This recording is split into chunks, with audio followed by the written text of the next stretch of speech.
Yeah, I know people are always wondering, well, gosh, Matt's early. What's going on? I'm early. The whole family's sick, and I'm not feeling too hot, to be honest with you. And people are losing their damn minds, and I need to get on here and help conservatives remember what makes them conservatives. Let's listen to some Still Point until then.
We're going to put it on for another 2 minutes. We're going to listen to the rest of this song.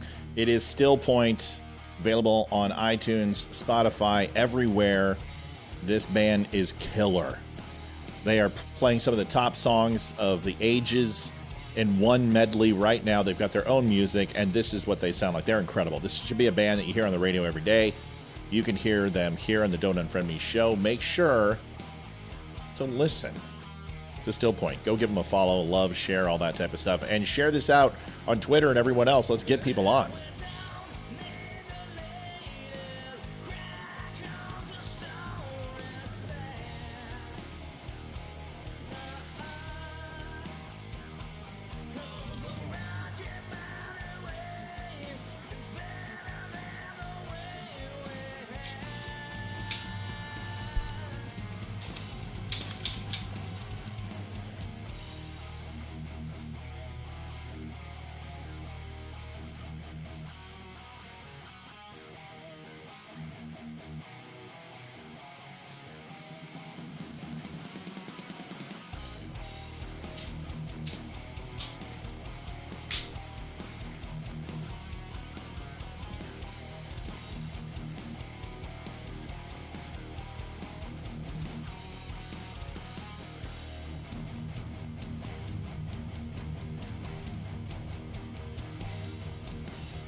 Still Point, STIILPOINT. They are a band. They are amazing, and you need to go listen to them. Please do. You will not be sorry. We'll see you guys in 3 minutes. Extra long show tonight.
Tell no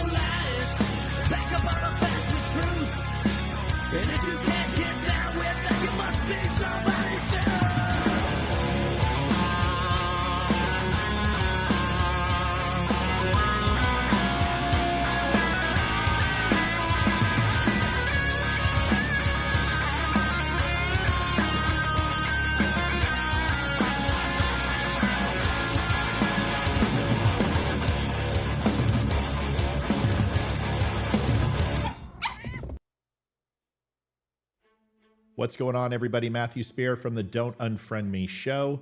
I am proud to announce that the Documents of Freedom are back in stock. It's a 3-book collection, leather-bound, by Arcadia Publishing.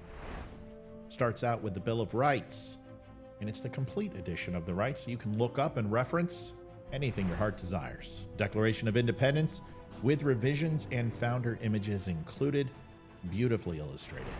And last but not least, what would Documents of Freedom be without the Constitution of the United States of America in its entirety? The box is handmade by PFC Flags, custom engraving, all 100% made in the USA from the nails to the glue. And we have a 5-star rating, satisfaction guaranteed, 150 sold, 5 stars or better. It is so important, especially in today's society, to ensure that the younger generation has these books available in the future. Get them for your family and friends, available right now. Head on over to thedumbshow.com/books. Thanks so much.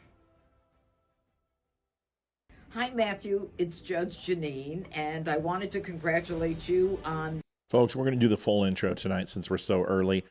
Let's everyone get a chance to come on, so hang tight. I picked a long intro tonight for a reason. The Don't Unfriend Me show at the Dumb Show. I was thinking about that whole thing the other day when I thought it was right after Donald Trump was elected that everybody on the left started unfriending anyone on the right. So I'm glad you're calling them out. We've got a great name for the show, and I hope that you're true to the values, conservative values, Republican values, and that you call those people out. I think it's great, and I know you've got 135,000 followers. 300,000. I hope you get a lot more, and 372,000 across the entire network. Just keep the faith, keep fighting. I think we may get America back, but in the meantime, we've got a steep hill to climb, and you're one of the fighters, one of the patriots. So thank you for what you're doing. Adjusting transmitter output. This is the Don't Unfriend Me show with your hosts Matt, Leroy, Amy, and Olivia. Geopolitics, military analysis, and election coverage. Coming to you live on all major social media channels at The Dumb Show.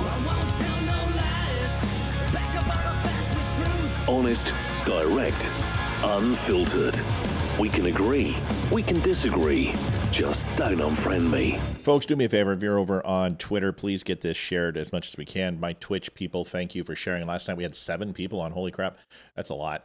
But listen, we're an hour early. So I just was sitting around and I was like, well, I got the show booked early. I got the workout in. I had eaten dinner and I'm like, well, I'm not feeling great, so I might as well just go ahead. Whenever I don't feel well, I just put my head into work, and I either just knock myself out or that's it. What's the Dumb Show's Cash App? Hey, Greg, I don't use Cash App, and it's not because I have anything against Cash App. It's there's a limit on it, and so I use PayPal, I use Venmo. But the thing is that you can give by debit card, credit card, Apple Pay, Venmo, PayPal. It doesn't matter. You can even mail it in. If you go to thedumbshow.com/donate, that's right here. You can see this. I'm going to play this graphic right here, right below me, right here. Thedumbshow.com/donate. We have our own payment profile. It's through Shopify, 512 megabytes of encryption. We've received over 5,000 donations on this show, and it's secure as secure can be. So if you wouldn't mind, you can do it over there. So anyway, and what does the flag mean on my comments by my name? I don't know. It could just be you have you're an anniversary follower, or you're someone who contributes a lot. I don't know, Greg. The people in the show will tell you. I don't get involved in Facebook chat when I'm doing the show, so I'm just not sure. But I'm pretty confident it has something to do with a badge that you get for being here. Yeah, Greg, there's no pressure. Whatever, man. But whatever. If you can donate, great. If not, don't worry about it. It's $300 tonight, folks. You will see something at around 8:30, just to show you what it looks like. It's going to say goal. You'll see time left to hit goal. We have to do that because what happens is we get these really good shows, especially lately, last few weeks, and people forget to donate. And then at the end, it's a mad scramble. And unfortunately, it takes a little bit of time. So that will be coming up. Adjusting transmitter output. Well, we're not leaving This yet. is the Don't Unfriend Me show with your host. Yeah, and when you see that, the show's over, but that certainly wasn't what I was intending to do. But anyway, when you see that goal come up, it'll look like that. And then just know that we got 30 minutes left. So we want to try to hit it. People are asking me about the Trumplican hat. I had this on TikTok. We had a viral video that went to like, I don't know, 75,000. And people were like, where do I get the hat? I'm like, well, I made this for myself. I didn't know anyone would want it. And it's essentially a Republican GOP elephant with the flag built in with Trump hair on the top. And it says Trumplican. If people are interested, I'll get it up there. If you have not had a chance, remember, we have not just the collection of books that are absolutely fantastic. We want you to see them. We are currently putting out this wonderful, wonderful shirt. We Are Charlie.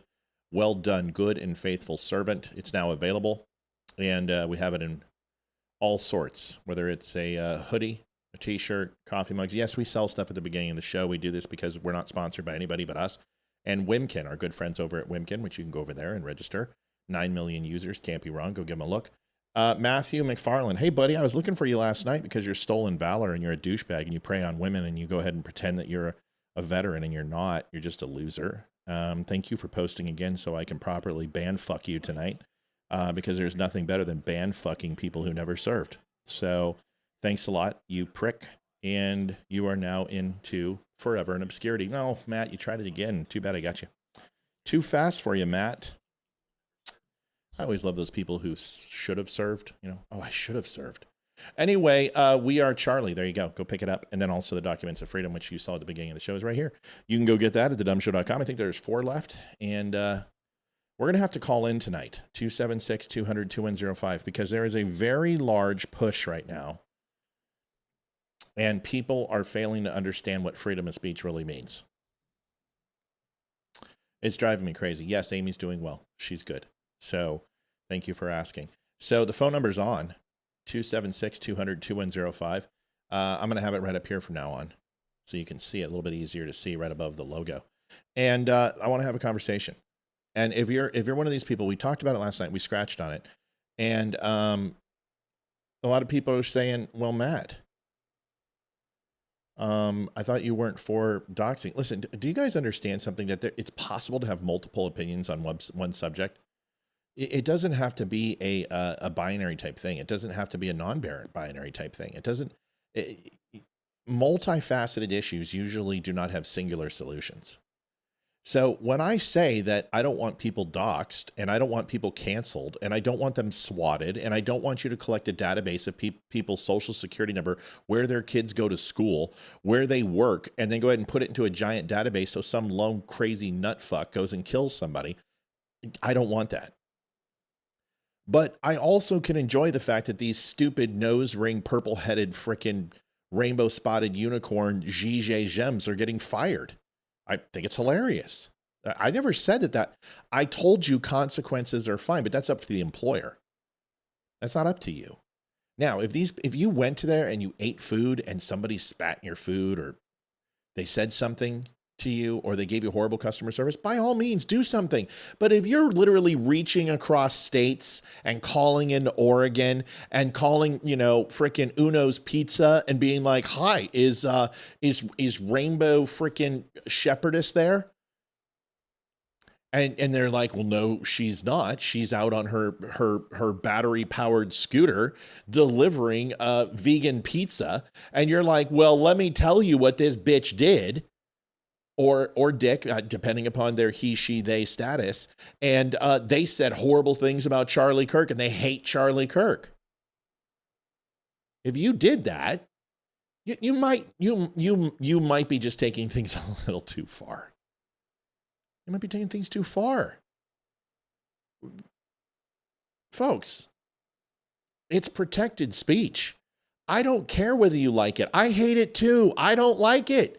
I deal with these. I had somebody come on just a second ago and said about Charlie Kirk, the video of him throwing a football? You know what they said? Well, he couldn't catch a bullet. And I didn't call their business. I had their phone. I had everything. I can find people like a fart in a car. Easiest thing in the world. You know what I said to him? Actually, that was a pretty bad insult. He caught the bullet just fine, and enjoy your time in hell. What am I going to do? Get them fired because they're assholes? Who cares?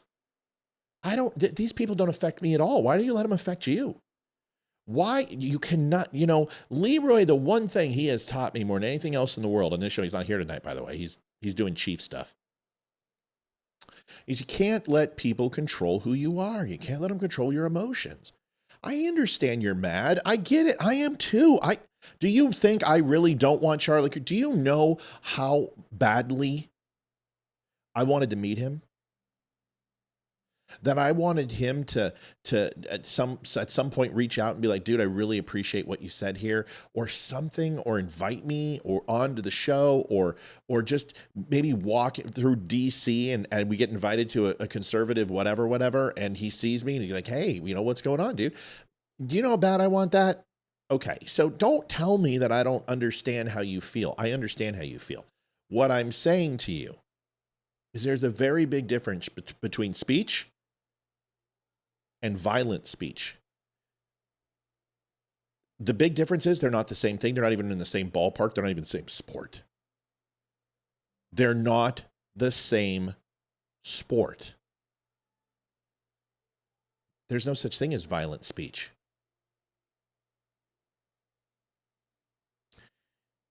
There's slander. There's libel.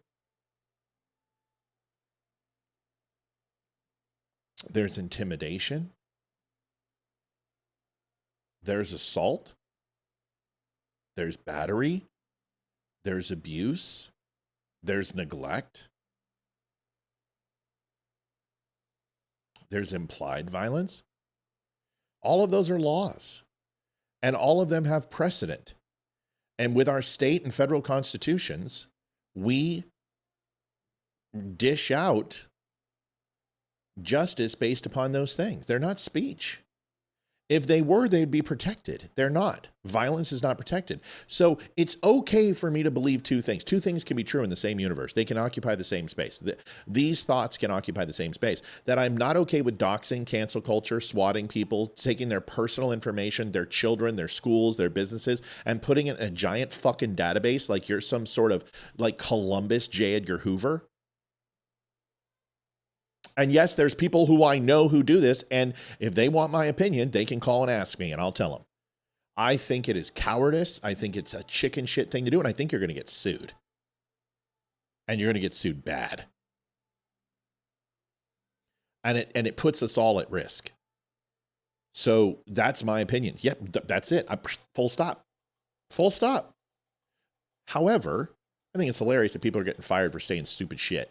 Because you don't have a right to work. You have a right to say it. And there are consequences. We've talked about this.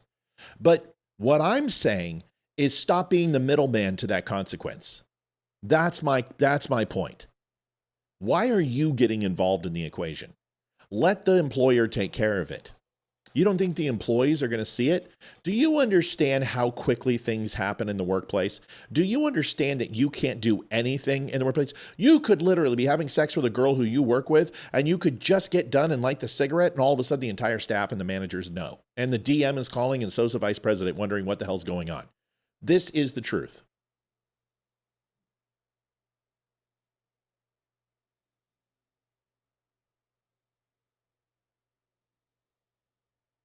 When people are hanging themselves, give them more rope. I can't say it. I'm not telling you what to do. What I want is have a debate on speech. I want the people who were online, who were just playing all naive. Oh, there's no such thing as hate speech. Hate speech is a leftist term. It came out before the Civil Rights Movement, 1950. It was bred in Saul Alinsky. It was bred in the Communist Manifesto and Maoist principles. And it started off with saying that anything negative that was said against African Americans or minorities was racist hate speech. It is a leftist ideology. And when we embrace it, and we believe in it, and we start using the terms and renaming things, you're condoning it. You're affirming it. Here's a video I put on today of Pam Bondi.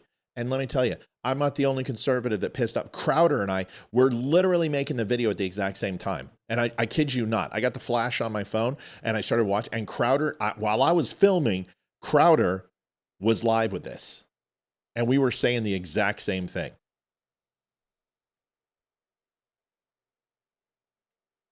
So let's watch this real quick and then we can do call-ins. And you can tell me why I'm wrong. But I'm going to tell you something. I'm going to let you know something, just so we understand each other, those who know me best. Free speech is my Kennedy. I'm going to fight fervently. I'm going to fight hard. And I'm not going to let misnomers and emotion enter the dialogue. So if you're going to come on here and you're going to start debating me on free speech, you better come with your guns loaded. You better come with your facts. And you better leave emotion at the door, because I'm not going to play. If you get emotional, I'm going to get emotional, because I'm just warning you. You want to make a lucid argument? You want to make an argument that stands the test? I'm cool with that. But don't come in here and be like, hey, free speech has consequences, because free speech is not supposed to have consequences. Especially not by our government. What you guys believe is that free speech is supposed to be protected from the government. Yes, that's absolutely true. It's a crock. It's something the left would say. It's something the left would say. Can you walk outside and say fire? Yes. And nobody can do a damn thing about it. But when you change the location and you change the premise and you change the environment, it can turn into something else. And only when other people's civil liberties are in jeopardy. Your rights do not allow you to trample on others. And until you do, you can say and do whatever the you want. But the moment that you trample or remove or obscure or threaten somebody else's rights, that is when it's no longer speech and it falls under the law. And the pretense of the law that all individual rights are as important as the other, and it's not about the collective. You're talking about a whole nother thing. You don't need hate speech. There's already laws. There's no such thing as hate speech. It's a leftist ideology that was built on the Matthew Shepard case. And it never would have passed in 2010 if it wasn't for Obama. It wasn't with him trying to condone and placate to the LGBTQ community, because Matthew Shepard was not killed because he was gay. Matthew Shepard was pounded to death because he was a fucking drug dealer. And it went wrong. How do I know? Because I lived there. Right there. In Laramie, Wyoming, and I lived in Torrington, Wyoming, and I lived in Scotts Bluff, all during that period. Our criminal justice class visited the death and area of Matthew Shepard, where they tied him to the fence. We had mock trials in criminal justice over it. And lo and behold, although it was terrible and it was not okay and it sucked and it's horrible to see what happened to him, it wasn't a gay crime. He was a drug deal gone bad crime. Oh, Scott, my show's not small. My show's bigger than fucking you. Come on, get on the phone. Call. Your show's... You know, people have been saying something like that for 5 years, but you weren't here when we had 1,500 last night. We're an hour early. Dude, I'm not going to justify myself to you. You've never created anything. My hobby is bigger and better than anything you've ever done in your entire life, Grandpa. Come on, Scott, get on in here. Give me a try. Tell me why I'm an idiot. See, what's interesting is people like you sit here and you want free speech and you cry about it under Biden. And you say, well, I want to talk about COVID. I want to talk about vaccines. I want to talk about transgenders in the bathroom. I want to talk about all these wonderful things that this is free speech. It's the First Amendment. And the moment that they killed Charlie Kirk, a enthusiast on free speech, a warrior of free speech, a person who advocated for everyone to get a chance to say what they want, no matter how vile or putrid it was. And he would always try to leave them better than he found them. You desanctify and shit all over his memory because you're butthurt because people are stupid. Well, guess what, buddy? People are stupid. Call in, chicken shit. Call in. I dare you. Utilize that free speech that you covet so much and pick up the phone and call it Face Me. Let's see how tough you are. Let's see. Put your fucking teeth in, set down the tapioca spoon, turn off Matlock, and give me a call. The moment that you start regulating speech from the United States government, you might as well burn the Constitution and piss on it. That is for us. It's not for them. We don't need them regulating speech. Coward. Off with your head. 276-200-2105. I told you I'm fired up tonight. You better come loaded. Doesn't mean I can't have an amicable conversation, but if you're going to start off with you're an idiot with a small audience, I'm going to tell you you're a fucking dumb shit twat waffle with a small dick. And if you're a woman, I won't assume your gender. Here's the video from Pam Bondi. Let's watch it. Fired up tonight. Don't be stupid. You tell me what's wrong with this video. Because I'm not the only one who feels so. James, don't tell me how to run my show. Thanks. There's free speech and then there's hate speech.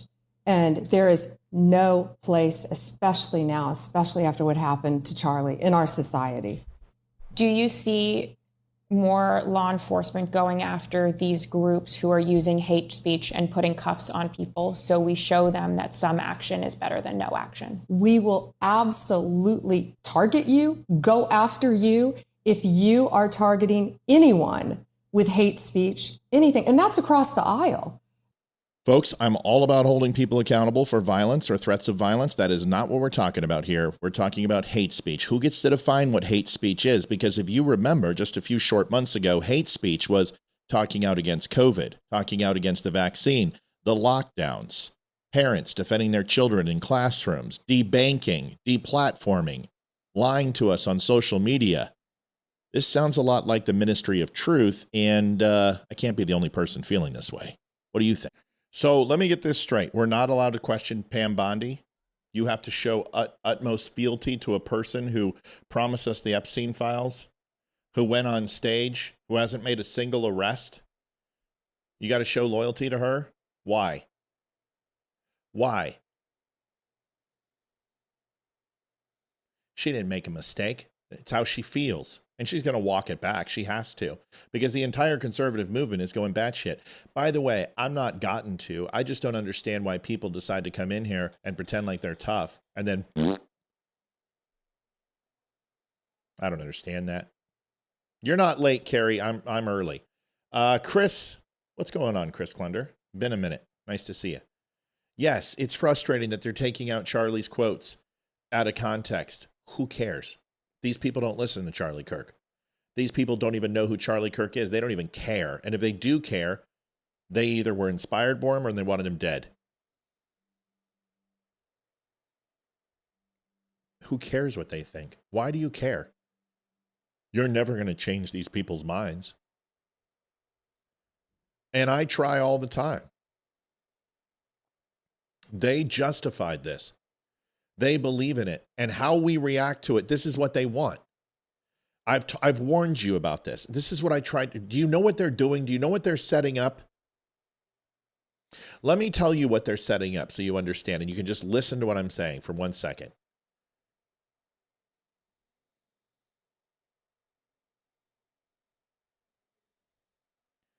I understand the talking points. Do you know that you guys do talking points too, and it's infuriating?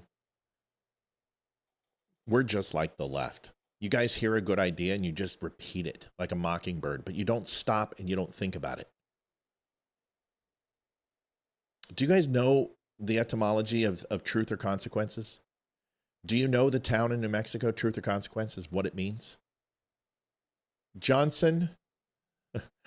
Oh, it's so good to see you. Just what I need. Do you know what the etymology of it is? Look it up.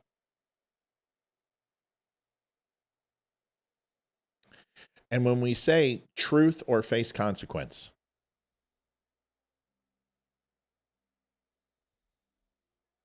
what does that mean to you?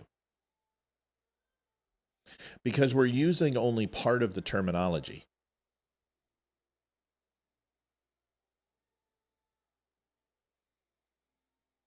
We're only using a portion of it to have a good talking point. People say, well, speech is free, but consequences aren't. Then it's not speech. Let me ask you a question. If I say the following, God is king, and my employer fires me the next day. Is that okay?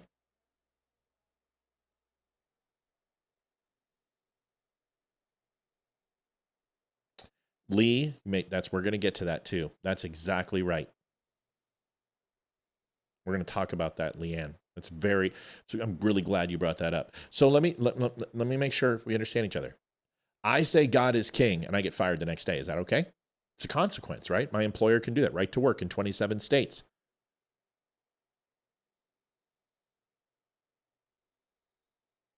The other 23 states have laws and state laws that they can follow.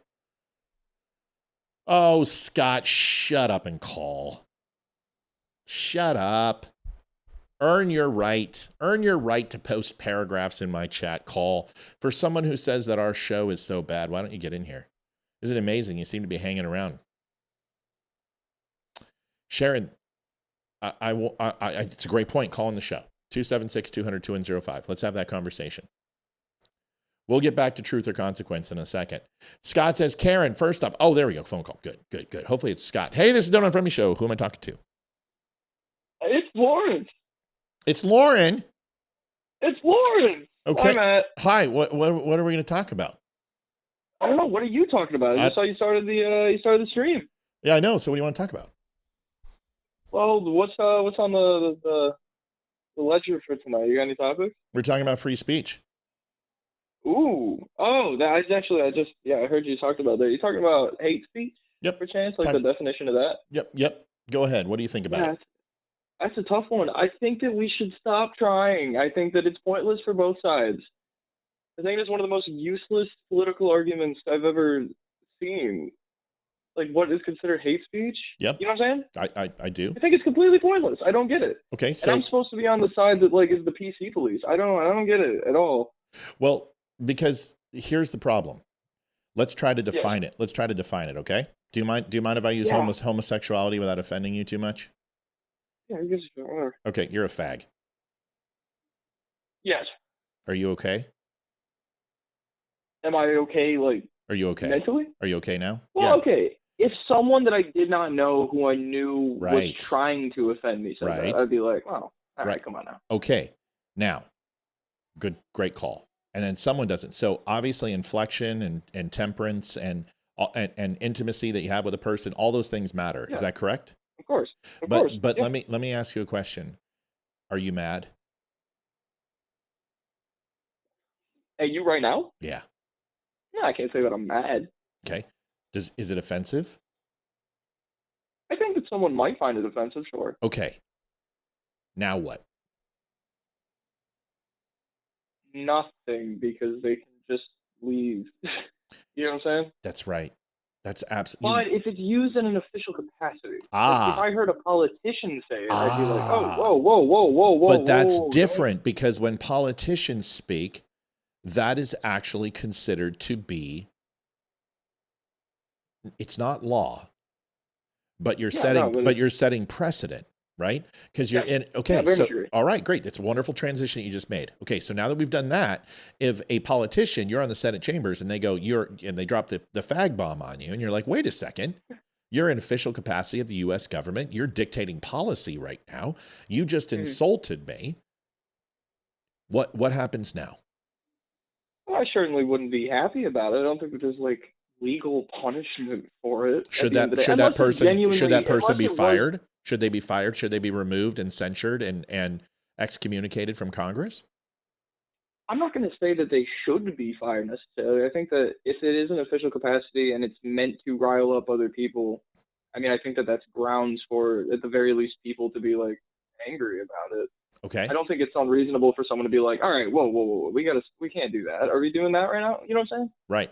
Okay. So now that we've established that, and Sure. and I love that we're going. Is it LAWRENCE? Yeah. Okay. Law. Is that right? Saying your name right? Yeah, you got it, brother. Okay. All right. So now that we've established that, so we know now from a tone and inflection means something. The relationship you have with a person means something. And if they say it, ultimately, it doesn't necessarily change a damn thing. And in 5 years, who's going to care? If a politician says it, there is a level of decorum that we expect from them, and they have rules and regulations that they must follow. and very well could be censured and removed from Congress because of that. And that should happen by whom? Should you do that?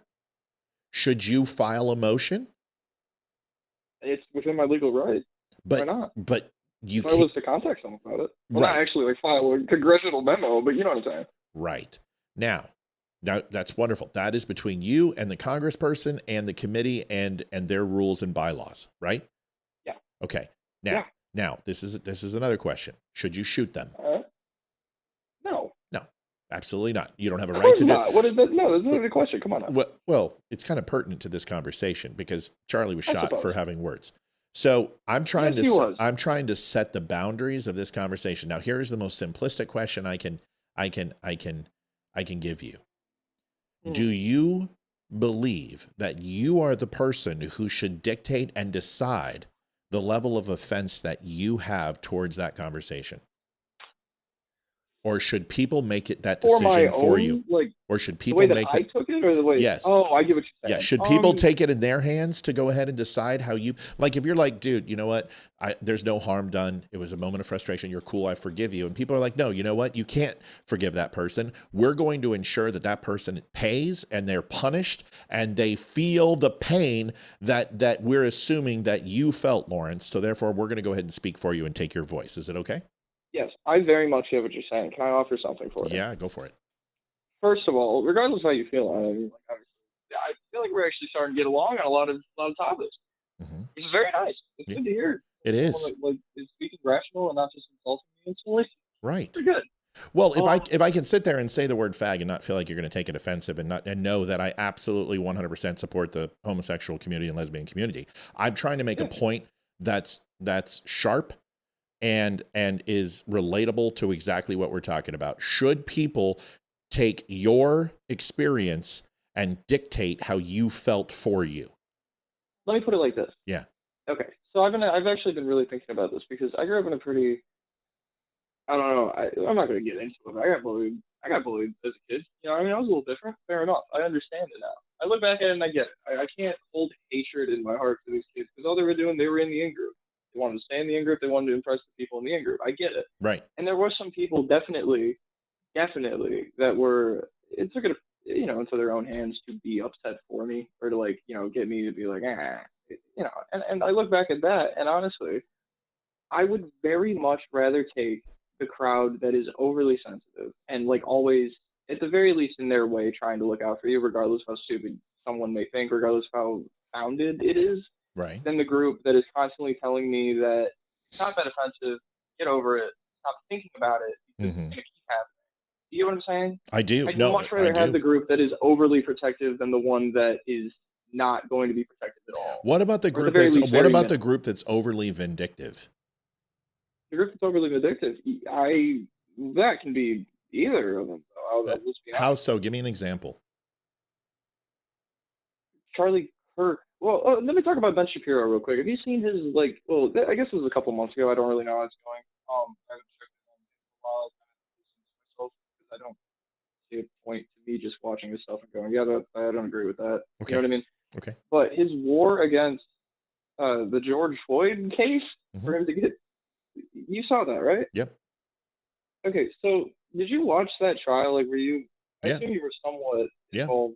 Yeah, read the toxicology report, read the autopsy report, read the secondary and ancillary autopsy reports. Can we agree, at the very least, regardless of what your opinion is, can we agree that the experts mostly had a consensus that, at the very least, the action of Derek Chauvin contributed to massively, his death? Massively contributed. Okay, so we can't agree on that. Hold on, we can definitely agree on that. Let me answer it. Massively contributed to his death, but I also know for a fact that if he didn't have that level of fentanyl in, he wouldn't have died. And and they also agree with that 100%. Yes, and I'm very much with you. I'm with the people that, like, went to school and studied for 10 years to tell me that, and not me. You know what I'm saying? So Ben Shapiro in the year of 2025, or I guess it kind of started, well, I don't know, maybe it started in 2024.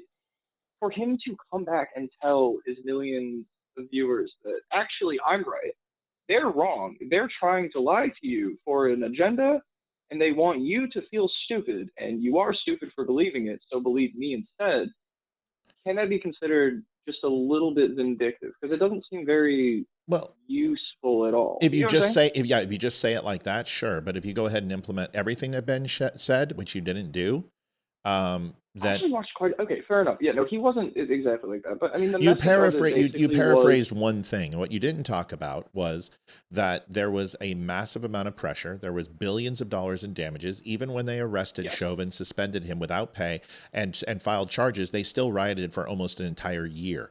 They were going to burn down everything. And if it came back, and I'm very against that for the record. Okay, but how can you sit here and say Ben Shapiro is being vindictive when he's criticizing people who were the most vindictive in history when it came? They rioted more than the fucking Romans, bro. $2.5 billion, $2 billion in damages, 225 riots after charges were laid. They got the national attention they need. And they said, if Chauvin doesn't hang, the cities will continue to burn. And nobody called it down. So Ben being in that situation. Well, sure. Yeah. Sure. Maxine Waters, Chuck Schumer, Nancy Pelosi, Nader, Hakeem Jeffries, Cory Book. You want me to keep going? Yeah. No, you didn't condone it. And by simply not condoning it is very different than saying that people should. Not when you're in public service. You just established that if someone calls you a fag, it's much different and the rules of precedent are there. So obsoletism is affirmation, brother, and you just said so. That's fair. Okay. What about the Unite the Right rally? Trump was questioned with that and he refused to denounce it because he didn't know it. So that's a pretty easily denounceable thing. Hold on a second. Which one are you specifically saying? Please the one from, what was it, 2016? Or no? You're not talking about the Charlottesville. Good people. Yeah, no, I am talking about Oh, you are. Well, let me ask you a question, and let's have that dialogue. Good question. Sure. Here's the thing. Can you please tell me the entirety, and it's only 45 seconds, of Donald Trump's context in that conversation? Have you heard? The context is that he said, I don't know, I saw good people on both sides. Yeah. So that's about 4 seconds. Like he didn't know anything about it, which is fine. He didn't actually, because you didn't listen to the first 20 seconds and the last 20 seconds of it. Would you like me to pull it up and we can listen to it together? I'm going to turn you into a conservative. Actually, yeah, I would love to. I'm going to turn you into a conservative. I don't think well, maybe. Yeah, no, I am. I mean, socially, you're going to be a liberal just like me, but I'm more. For the record, I'm not saying that I hate him for it. I'm just saying that But if I can prove to you that good people on both sides was a lie, a complete lie, manufactured 100%. Oh yeah, that was the way that the Democrats blew that up and was like, oh, he likes Nazis. No, of course not. That's not what Well, what I'm saying. I'm not saying then let me give you some stats. Donald Trump, between that time period of 28 days, condemned white supremacy and racism 74 times. Yes. Do you want to know how many times that CNN and MSNBC and all the others played that clip? 0. Do you want to know how long they played that entirety clip, which is 45 seconds? They only played the middle where he said good people on both sides, and we know he wasn't talking. They didn't play it at all. They've never played it. They never will. Yeah, so my point is that you can't bring up the Unite the Right rally because he wasn't talking about the Nazis and the Black Panthers and the militants. He was talking about the people who the question was pretty easily answerable for a public official. He answered it correctly. White supremacy is that. He did. Say it out loud. He did say it. He said it 15. I'm gonna get the whole thing. There's a reason why people blew this up. I don't agree with them, but we can agree that there's a reason why people would be like, oh, whoa, right? No. Really? Okay. No, not at all. Because I've listened to the whole clip, and I don't listen to sound bites, and I don't use them. I don't use them. Okay, but that clip is kind of you can get that, right? I've already got it. So, would you like me to read it to you? Okay, here it is. So, here, can you see your screen? No, I can't, but I can. All right, then you trust you trust me not to bamboozle you. I can read it, right? No, let me read it to you. Yeah, go for it. All right. President Trump defended the white nationalists who protested in Charlottesville on Tuesday, saying they included some very fine people while expressing sympathy for their demonstration against the removal of the statue of Confederate General Robert E. Lee. It was a strikingly different message from the prepared statement he had delivered on Monday and a reversion to his initial response over the weekend. That's the claim. Okay? That's what people said. Yeah, that's a fucking stupid claim. Yeah, let me go ahead and pull up the You agree on real. that? That's a bit blown out. My goodness. Let me bring up the real one. Here it is. And I want you to listen. Yeah, Oh, right. we got a commercial. Hey, folks, if your dick is small, try the blue pill. All right, hold on a second. This is an E-Trade commercial. So if you're not using E-Trade, buddy, go get that done. Come on. I'm not. I am not going into Putting what you're that. calling I the know. alt-left and what All right, are you ready? Let's listen to this together, okay? And I'm Yeah, run it. gonna show it. It's a few minutes, but I'm gonna give you the full rundown because I don't do clips. I don't believe in them. I think they're absolutely fascist. Here it is. premises on the same moral You plane. got it. Sometimes we get I'm not putting anybody on a moral plane. What I'm watch the saying whole is Trump this. stuff. All right, you had gotta a listen. good Can you hear one- this? Can you hear that or not? No, I can't hear anything. Oh man. Oh shit! Hold on. Can you hear this? Okay, we might get an echo, so don't talk. Just listen, and then I'm going to turn you off so you can hear. Okay.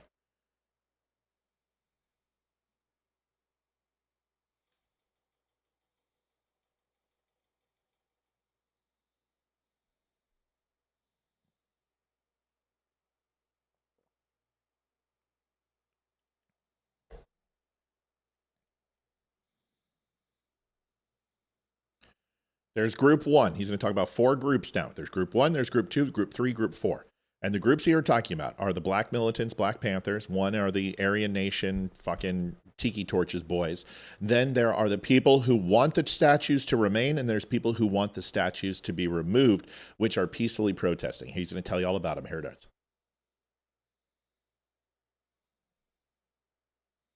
Folks, I know there's no sound. I'm playing this for Scott. You've all heard it. You've seen my show. Just let me play, or Lawrence. Let me play this for Lawrence, and then we'll be back. Just hang tight for a second.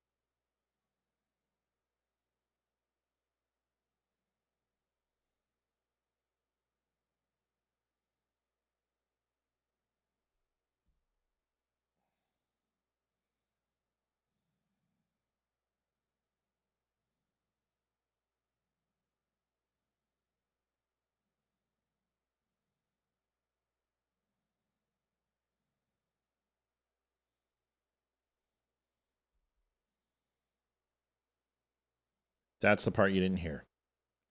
And that's him.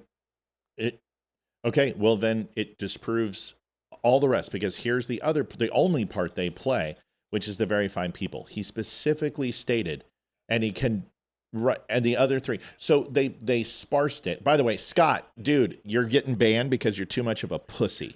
You wouldn't even call in. What a pussy. Scott's a pussy. Scott is talking mad shit, and I had to get rid of him. So now that we understand, I got to switch the audio real quick, and I got to fix it. I don't know what happened, but now you're back on. Sorry, so I'm not sure I understand what you're talking about with the very fine people. Let me tell you. Let me All tell right. you exactly what I'm talking about. Okay, go ahead. From my perspective, and this is the perspective of most people. Not saying most people, but most people that I guess would ideologically agree with me, at least in the majority way. You know what I'm saying? Mm-hmm. The thought process is can you agree that is probably the worst way he could have worded it? No, I don't, because it was a very complex. Very fine people when it was a good amount of them. But that's not what he said. You didn't even listen to it. See, this is what frustrates me. I get what He he's saying. just I'm not- specifically said he wasn't talking about the Aryans and the Nazis and the Black Militants. He specifically said there are multiple groups at that rally, because here's the deal.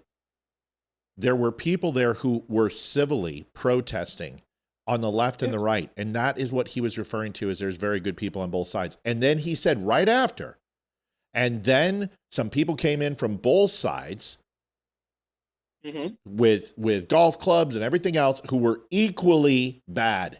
And that's what happened. It's a complex situation. If he would have said, well, there's only people, what do you want him to say? There's only good people on one side? Because that's not the truth. What I want, honestly, because I agree with you. I'm not that guy. I promise you that. Okay. I guess my point I'm trying to find like the best way to articulate this for you because I don't want to just ramble. You're not rambling. I'm just trying to understand why this one. I mean, you're such a smart guy. You've got a 4-minute video you can why listen it's this to. one. I'll tell you exactly. I will tell you exactly why it's this. First Okay. of all, okay, one side. You say black militants, and I agree. But like, how organized is the black militant? How many times do you see the black militant? 320,000 strong. Okay, I've seen more people pulling up with Nazi flags and vans than I've ever seen the Black Panther Party in my lifetime. Well, I didn't say Black Panthers. I said black but militants. that style of like black power. I can show you a video that would make you shit your pants if you'd like to see it in Chicago of a group of about 10,000 of them literally going ahead and intimidating and screaming and yelling at people who were at an elementary school park, and they were just, kids on swings and stuff. I'm not saying that black militants are a threat. I can show you. I can also show you them marching. It's fine. I get what you're saying. They were counter protesting in Arlington, Virginia, when we went ahead and supported ARs. I'm not saying that black militants are a threat to the United States. They're about as useless as the fucking KKK and skinheads. Exactly. But those are the people. That's what happened. Those are the people. Those are the people on the right and left. Hold on. Those are the people on the right and left in Charlottesville who caused the problems. Who ran over that poor girl. They are the ones that caused that. It wasn't conservatives and it wasn't Democrats. It was the alts on both sides. That's what Donald Trump was saying. And I know that, and I understand. Okay, well then the Democrats should figure it out and stop bitching about it. They've been lying about it for fucking 10 years. Don't say that as the President of the United States because it can be so easily misconstrued. You know what? Listen, I'm not going to sit here and defend everything Donald Trump has said. Donald Trump says stupid shit. But I know that, but I'm just saying, like, from my opinion, like, from my perspective.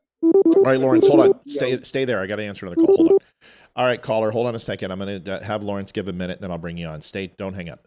All right, Lawrence, you got a minute. I got to get somebody else on. Go ahead. Wrap this up. Okay. Make me understand. I'm going to shut up and make me understand what I'm missing. The only thing that I'm saying is that if I was a young fucking racist, but like it's just because my parents are and I don't really know what's going on, and I saw that coming from another an alt-right news organization, streamer, who cares? If I saw that, I'd be like, ooh, all right, should I run business for it? And that's what I'm saying. Because all he had to say was, Lawrence, but you get what I mean? Based on your entire conversations with me, I could turn you into a 6'7" butch, heterosexual militant with the words you've said if I cut it right. Yeah.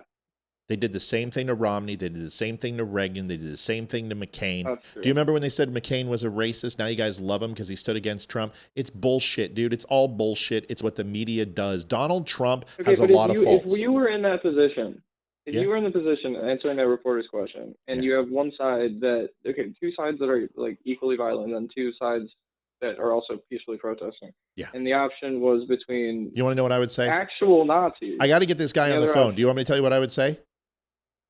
Yeah, sure. Go Here it is. This isn't a federal issue. This is a state issue. Next question.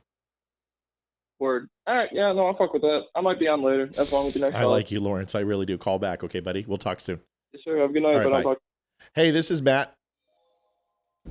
Yeah, this is Scott the Pussy. Hey, Pussy. What's going on? Go ahead and make your point. What's going on, faggot? So tough. You know what? Yeah, dude, you're 106. That's what I thought when you... I would break your hip. Oh, shut up. I'd break your fucking hip. You were talking shit long before me. You were talking shit long before me, Scotty. What did I say, Scotty, Matt? do you want a tampon? You call me a pussy? You want a tampon? You going to be okay? Do you want to go to Tim? Or you just gonna talk no. If you keep talking dick? shit, you want to do this or do you want to have a conversation? You ready to reset? I would love to have a conversation. All right, then shut up and stop being a cunt and we'll have a conversation. But you shut up. Stop being a cunt. Pussy. What are you going to do, little pussy? Dude, you're 86, dude. I'd fucking, you weigh as much as my left leg. You don't have the cardio, old man. I'd fucking end you. Yeah, right. I would knock you out. You wouldn't even get 700 yards in front of me, dude. You wouldn't even get close. Try it. Try it, tough guy. You pick on women really well, though. You do. Oh, yeah. Yeah, like who started that one? Oh, who started it? What are you, fucking two? Did you even read what I had to say? Are you two? Did you even read what I had to say? Who started? She started. She called you a name. Did you tell her I'm rubber and you're glue? It bounced off me and sticks to you. Give your fucking phone back to your father. Shut I up didn't and say ask nothing your about question. glue or Shut up and stick or ask your anything. question. I'm giving you the time. Ask your Fuck question. you, asshole. Ask You're your the question, you worst. You're the cryberry worst. geriatric. You're the You're all worst. just fucking ask your question. You've got airtime. Shut up and ask.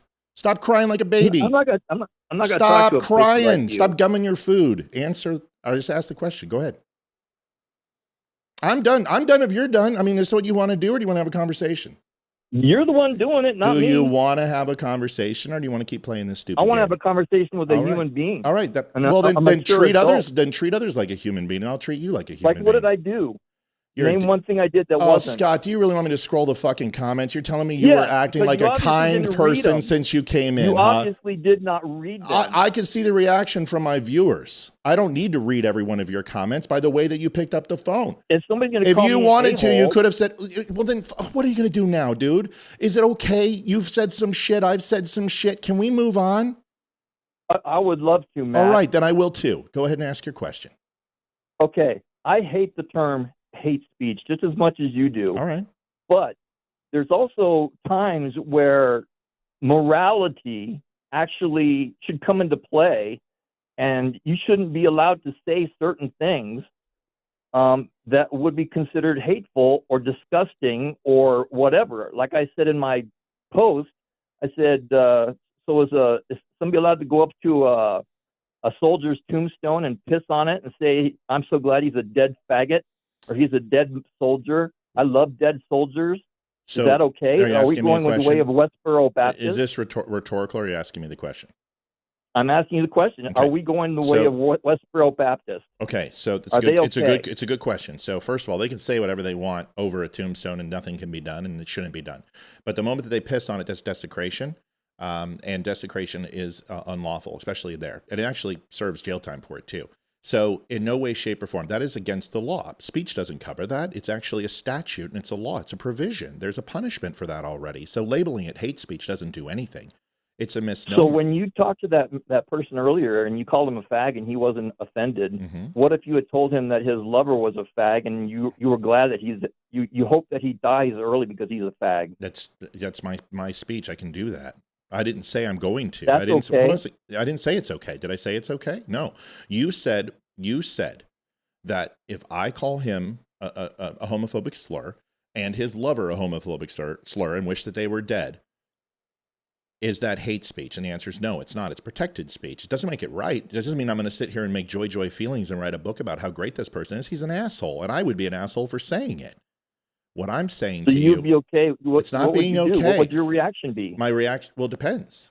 It absolutely depends. But my reaction isn't going to be physical violence. I'm not going to dox that person. They have a right to say it. You called me a bunch of names. Do you think I'm mad at you? Do you think I would buy you a beer if I saw you? Do you think I would defend you if someone tried to hurt you? The answer is yes to all of those things. So we called each other names. Who fucking cares? Oh, well, I kind of care. Well, I don't. Do you think my blood pressure's up? Because it's not. No. Because I deal with people like you who want to fucking yell and scream, and then I deal with people like you who also want to have a conversation. I'd much rather do this. If someone desecrates a grave of a veteran, it is a felony. It's a felony. This is Greg Bobo. Greg Bobo, what happened to my other Greg? I'll call you back. What happened to the other guy? Hold on, I'll call you back, Greg. Sorry, buddy. The phone. I'll call you back. I gotta get the other guy back. Hold on. Shit, I hung up on Scott. I didn't want to do that. Let's see if Scott answers the phone. Make good conversation. The vocabulary here can be vile. It can be when people get that way.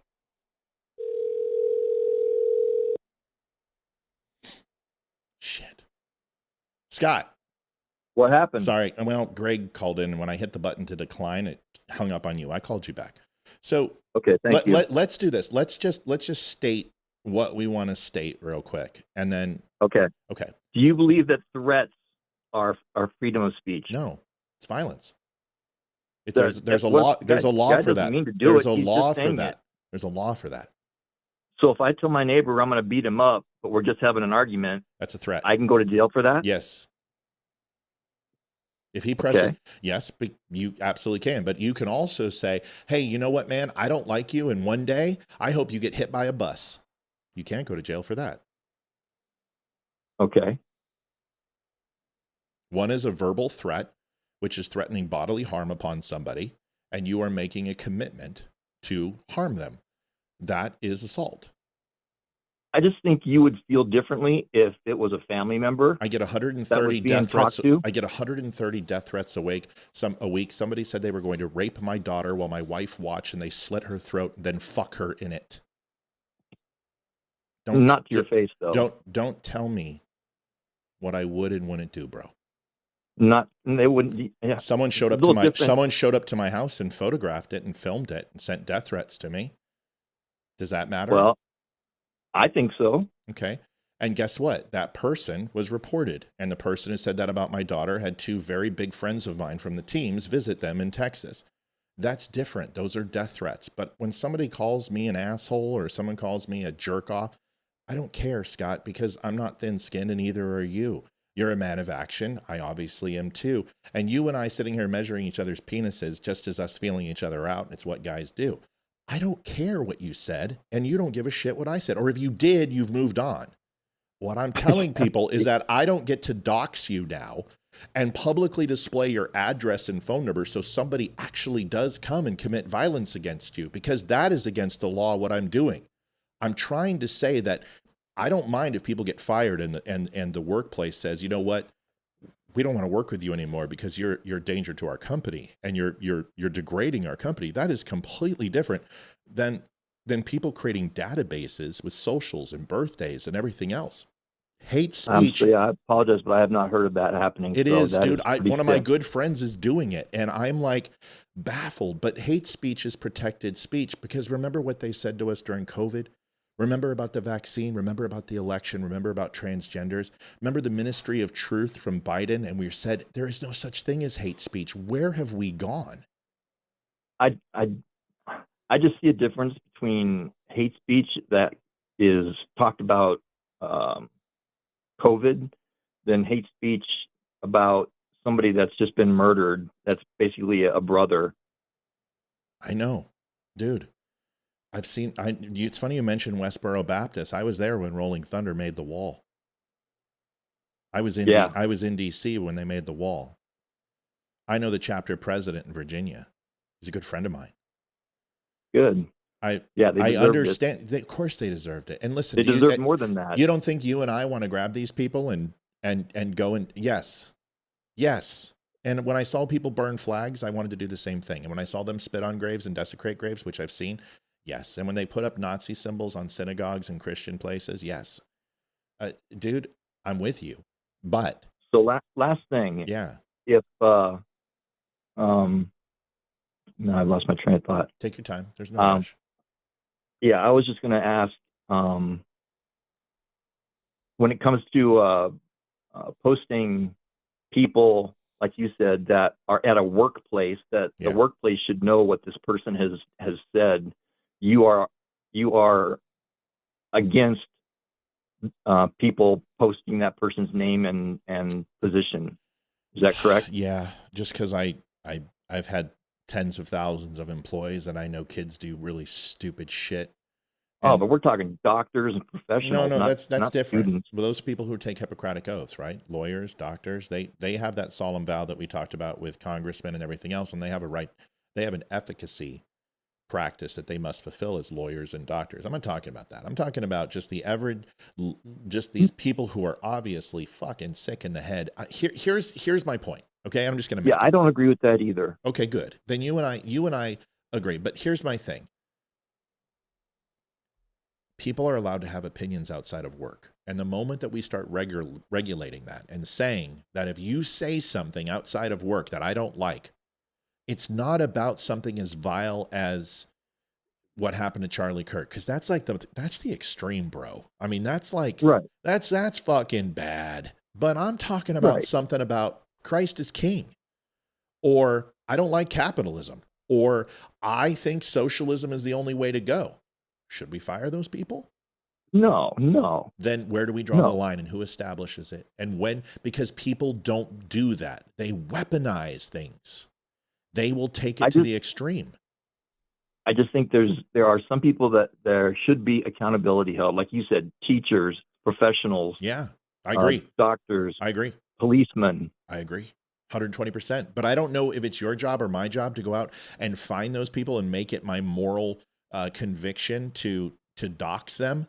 I think it comes down to this. If that person impacts you or impacts people, you know, all right, so here's an example. Evergreen High School, which was just shot up. I reached out. I reached out because I dated 2 girls from there. I lived right next door. I went to Evergreen High School football games, and I felt that I was impacted. And I called and said, how can I help? What can I do? And it's because I was personally affected. My point is, there's so many things that we can do inside of our 6-foot circle. There's so many things that we can do in our neighborhoods and our communities. And if we're constantly reaching outside of it and focusing our attention on other things that don't matter, we're never going to be able to focus on the things that truly matter. Family, spirituality. But what you say to your audience matters. Sure. Matters to you. It matters to a lot of people that listen to you. That's fair. That's fair. And what I'm saying is that words do matter, but it sounds like you're trying to say that outside of a 6-foot. Oh, that's good. That's good. That's a good point. Yeah. Let me rephrase. That's a really good point. In fact, I absolutely contradicted myself. My point is that we choose how we react to things. Right. And we give people power. We allow them to control us. Nobody has offended you. You allow people to offend you. And listen, I'm not very good at this either, because I can allow people to offend me, but I do my best, and I've gotten better at it over the years, especially with this show. But the difference between me focusing on this is that this is something that I've chosen to do as employment for the good of people. I don't do it to hurt people. In fact, this is the way most conversations go. And you and I are going to be right as rain after this, because I'm going to say I'm sorry, and we're going to hug, and we're going to give each other a nip and a tuck. But my job is to try to get people to think about things that they normally don't think about. That's different than neglecting my 6-foot circle, because before I even come on the air, I ensure that my community, that my relationship with God, that my family, all of those boxes are checked before I try to present the best version of myself. My point is, Charlie Kirk gets to speak for himself. And what I didn't get to say to Lawrence is, and I wanted to bring this point home, but you called and I really wanted to talk to you, is that when I said to him, hey, do you want people speaking for you and representing you on your behalf, even though you may not want them to, and you don't want anyone hurt and harmed? And he was like, no, I don't. And that's the answer. He doesn't. He wants to go ahead and dictate the outcome of what affects him. Well, Charlie Kirk doesn't want us to do this. And he never did. Because Charlie never demonstrated any of these behaviors that we're doing by trying to say that it's hate speech and cancel people and dox people and castigate ill upon them. He doesn't want that. And I'm trying to represent that voice because I was a purveyor and a consumer of his product, and I'm sold on it. And I'm afraid we are moving so far away from what he would want that we're doing him a disservice. That's my argument. I understand. I appreciate that. I respect it. I respect you too. Sorry that we're guys for a minute. I'd love to buy you a beer. All right. How long have you been listening, Scott? Gosh, just since Charlie Kirk thing, when I was the first time I found you. Yeah. So I probably overreacted on you. There was a couple people I really care about and love, and they were pretty pissed. You're right. I didn't read your comment fully. I should have. And I apologize No that problem. I didn't. Okay. I apologize. I must still listen to you, Matt. I like to listen to you, dude. You're a good person. We'll talk to you again, and let's do it again. Okay? All right. Thank you. Thank you, Scotty. Bye. Bye. If you can come back from a conversation like that, you can come back from any conversation. Just be who you are. And if you make a mistake, say you're sorry. It's pretty simple. Hi, caller. Where are you from? This is Bobo from Western Oklahoma. What is going on, Western Oklahoma? Are you a Sooners guy, Bobo? Absolutely. Damn it. I'm about to enjoy the Purple People Eater Festival in Eric, Oklahoma. What is that? And it is the festival that honors an actor who wrote that song in the 60s or something. And he was also an actor in several movies. He's from Eric. And back in the good old days, we had Glenn, King of the Road guy, Miller. Oh, yeah. Okay. So Glenn Miller think it was. No, it can't be Glenn Miller. Anyway, we used to have a museum here for him, but his wife was unhappy with the return, so she came and got everything and took it to Nashville. Roger Miller, and then we lost the Roger Miller Festival, which was an attraction. So now we have a Purple People Eater Festival, and it's difficult to say. What do you do? What do you do? Do you just like make cakes purple and like dye your beer purple, or like what is it? I don't understand. Well, we haven't thought about that yet, but we just have we have a flea market, and on Friday, my nephew has a bull riding event and mutton busting. You ever heard of mutton busting? No, I haven't. Tell me what it is. They take sheep and they put sheep in the stall where the bull or the rodeo horse will come out of. Yeah. And you put a little kid on that sheep. Oh, kid's yeah. protective gear. Yep. They set that sheep loose, and that sheep tears around the arena, and the kid tries to hang on for 8 seconds. And some make it. Yeah. And yeah, they do. They rarely ever get hurt. They have a really soft arena. But it's my pleasure to be affiliated with my nephew's bull outfit called 6C Bucking Bulls. And you can look that up online anytime you want. You know what? I think I will. I hope you send me some information. I love that. I want to get your thoughts on the show. You just heard Scott, Brian and Pam Bondi. Real quick, Brian donated. Real quick, Bobo. Brian donated $21.10. First donation of the night. It was pretty hot in here. Scott came in firing, and we bumped heads. But I kind of like the guy, man. I appreciate anyone who can stand their ground. And if you want to call in and just cuss at each other and insult each other's mothers, I'm really good at that. I mean, it's something I thrive on, and I'm an irritating son of a bitch. There's no doubt. But I'd much rather have the conversation. All right, so tell me your thoughts on Pam Bondi, Bobo. What are your thoughts?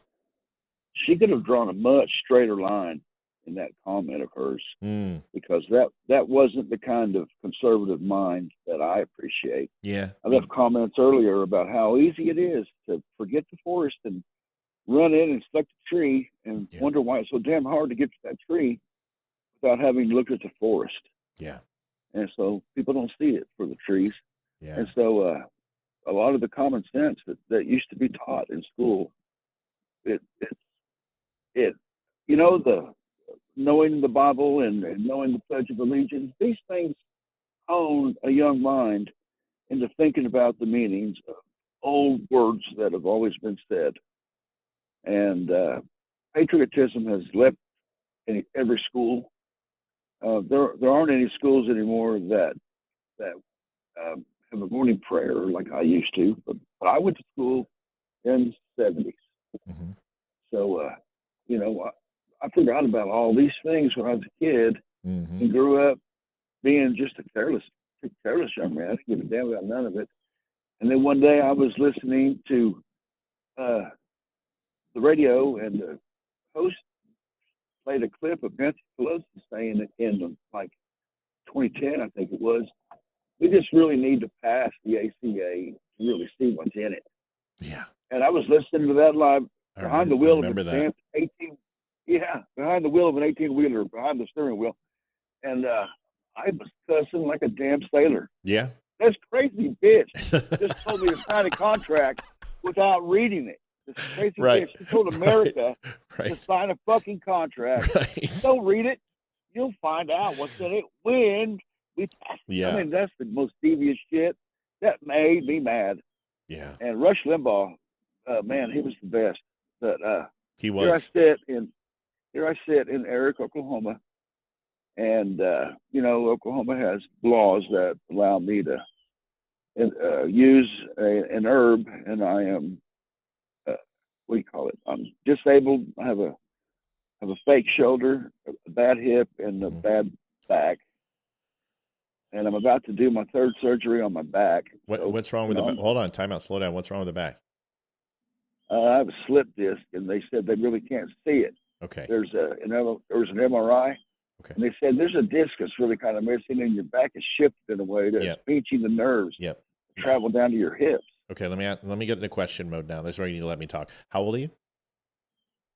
56. How tall? 5'9". How much do you weigh? 215. Okay. So can I give you some advice? Yeah, bring it on. Don't get surgeries.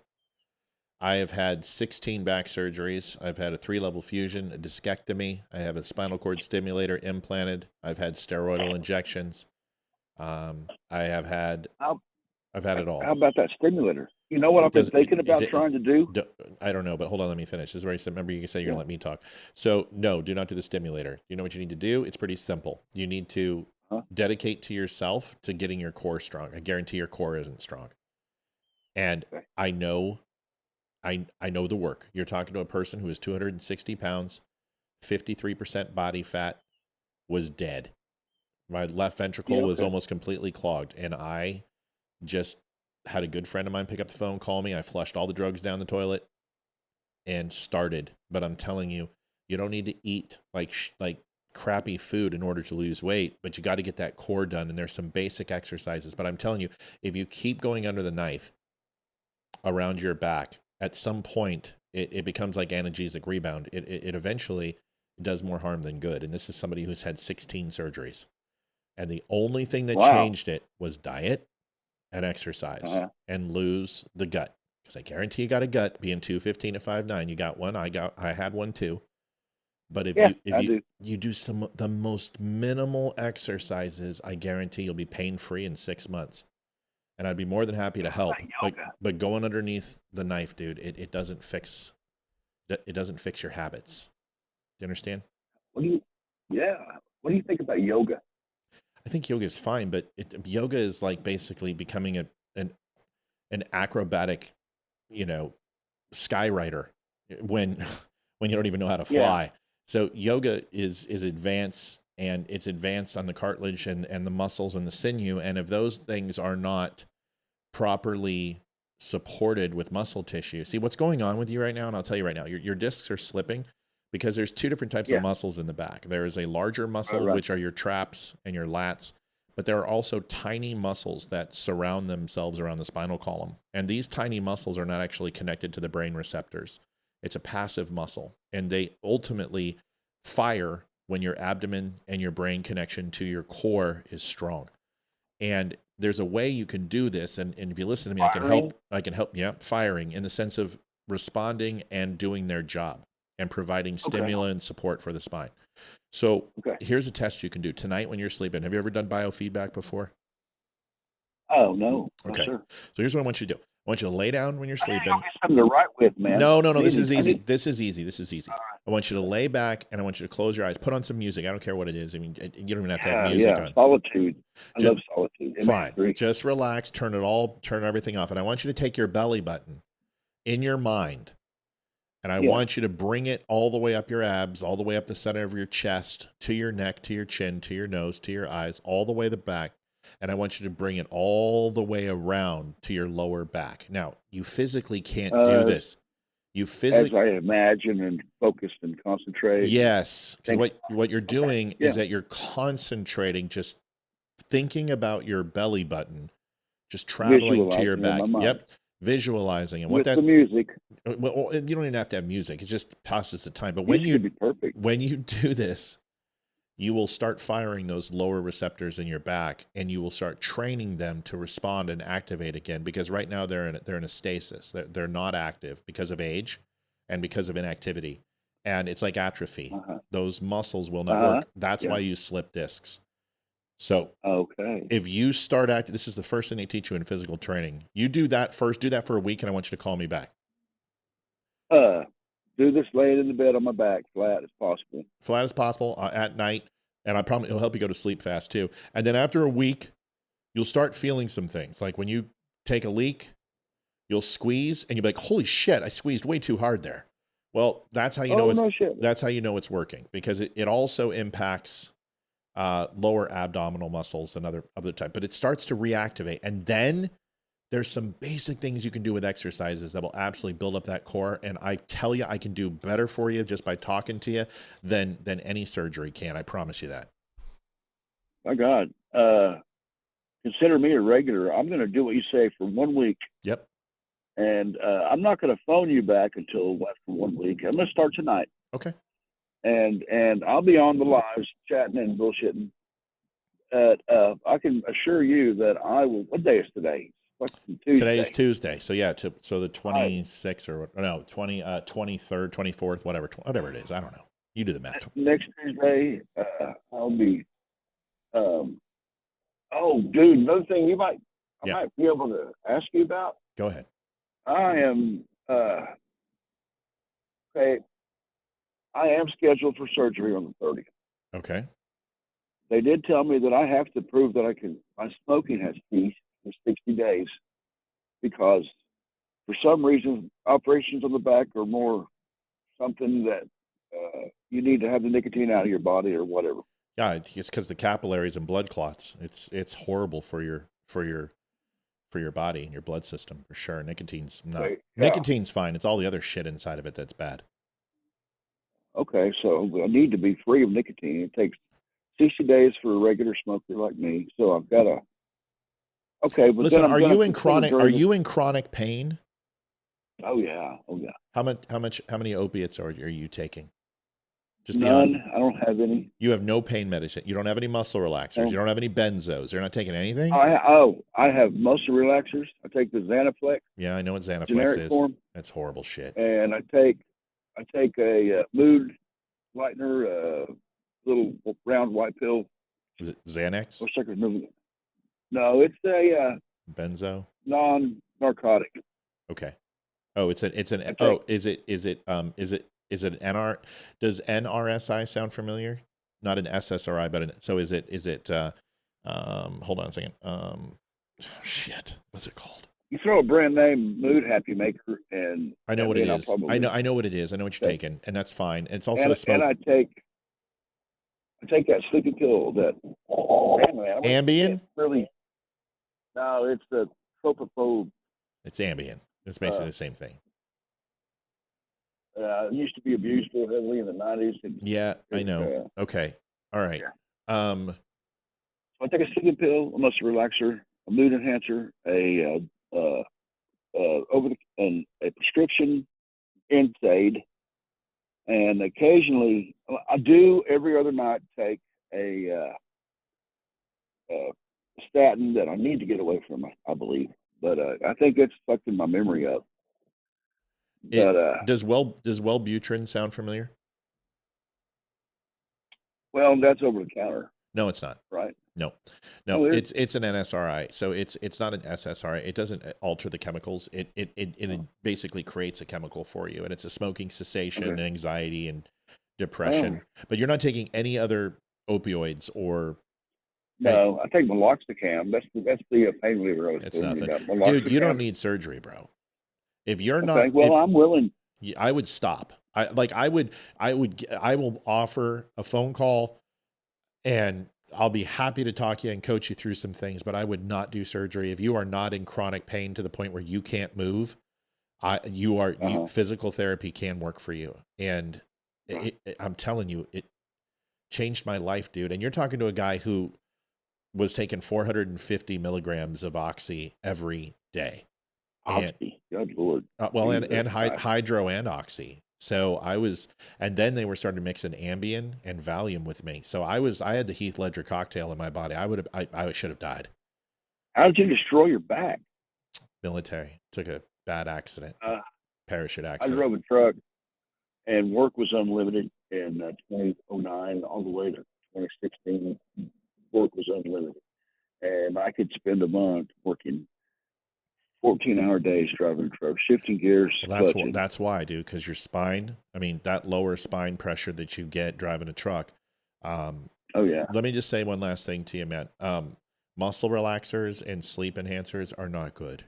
So what you're gonna do is that it puts extra compression on your chest. Are you a tummy sleeper or a back sleeper? Side. Okay, that's not too bad. Side's the best. But what happens is these are muscle relaxers naturally decompress your chest.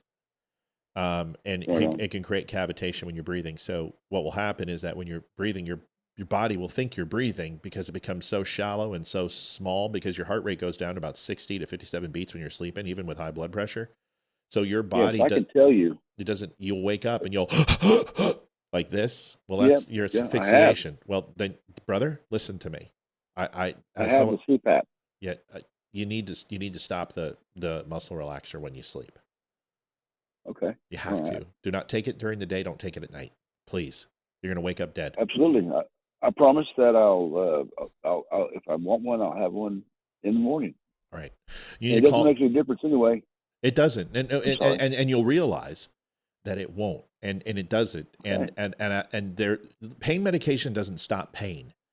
It deflects the receptors, but the problem with that is those receptors grow accustomed to that deflection, and then your body can't create the natural dopamine that it needs, and then it can't create serotonin. It kills everything in your body. Oh, yeah. And that's I've when been through some real addictions, believe me. All right, then I don't need to tell you. You call me back next week. You got it?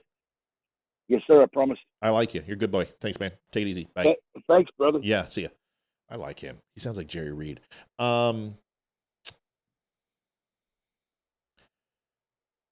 Here's a perfect example. Scott. I want to go back to Scott. Started off just fired up, ready to throw down. If we were here, we probably would have clawed each other's eye out, bitch slapped each other. And then it turns into an amicable conversation because he's not mad at me and I'm not mad at him. It's been a crazy ass week. A tough week. And honestly, I bet Scott feels better. I feel better. I needed to have a good fight. I need to have it, there's times I want to any which way but loose it, and I want to get out there and start, right turn Clyden and just, sometimes it's better just to go out and punch something, and I haven't gone shooting and I need to go shooting. I need to go feel that. It gets my aggression out. I need to push weight harder because we're mad. And we want to take it out on the people who make us mad. And this is where we shouldn't make decisions like this. I wrote down some scripture because I told you I was going to start introducing it into the show. And it's not going to become a religious show. I'm not going to do that because I can give you the Constitution. I can give you the Bill of Rights. I can give you the Articles of Confederation. I can give you all of that. But the Bible has a lot of answers. We need to seek answers, and seek answers and you shall find, right? So here's just a couple of examples about speech, okay? And although free speech isn't in the Bible, it is endowed by our Creator, right? So it's natural and God-given rights.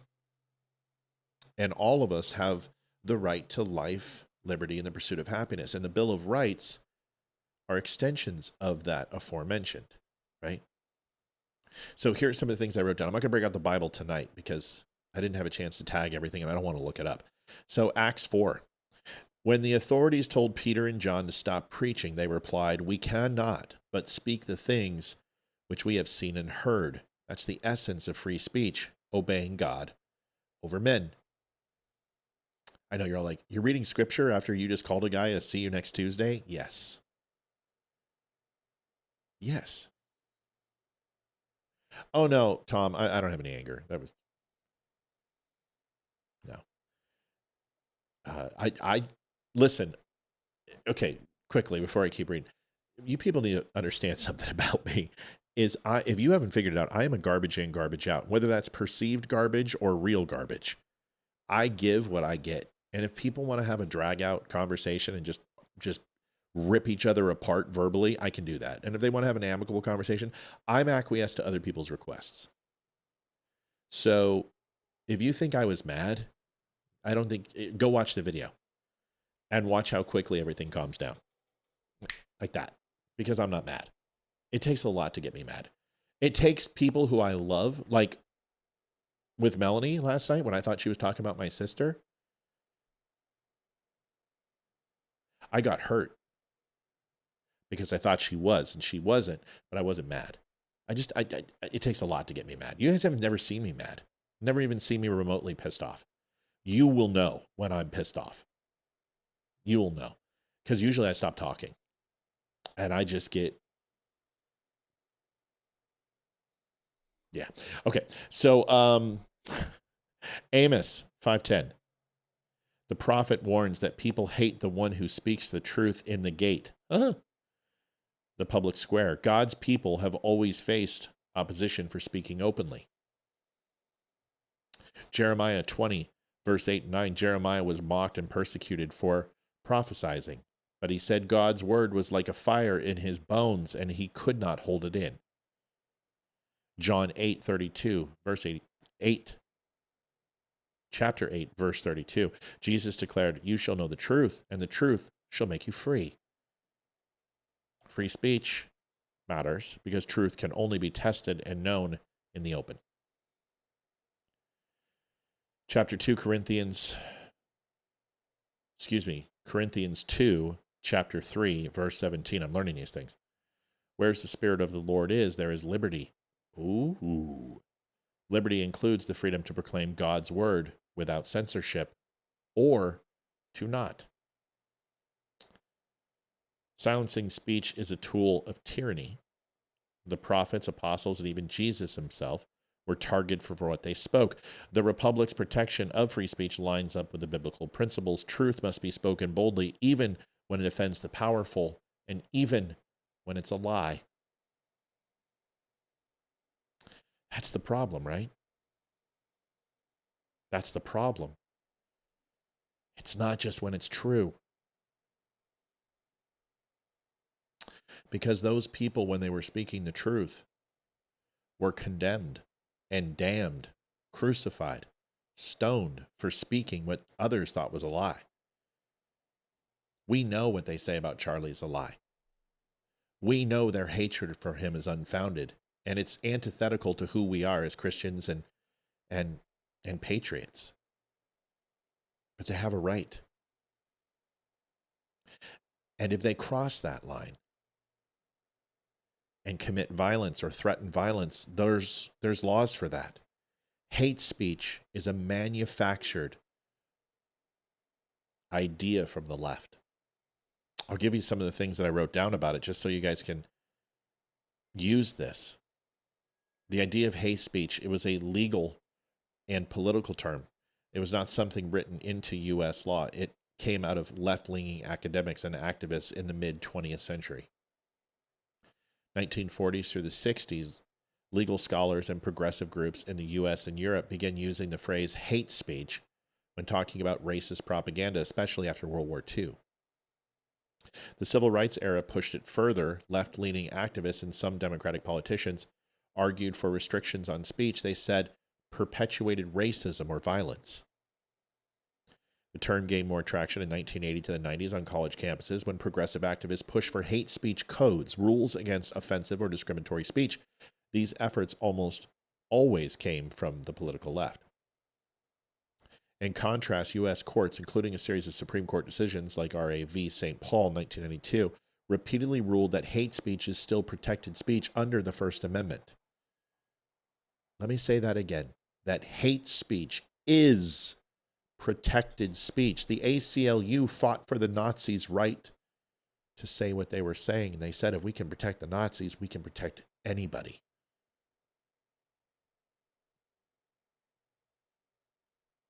Hate crimes also derive from hate speech. There's already punishment for crime. Your reason for doing what you did shouldn't change the severity of the crime.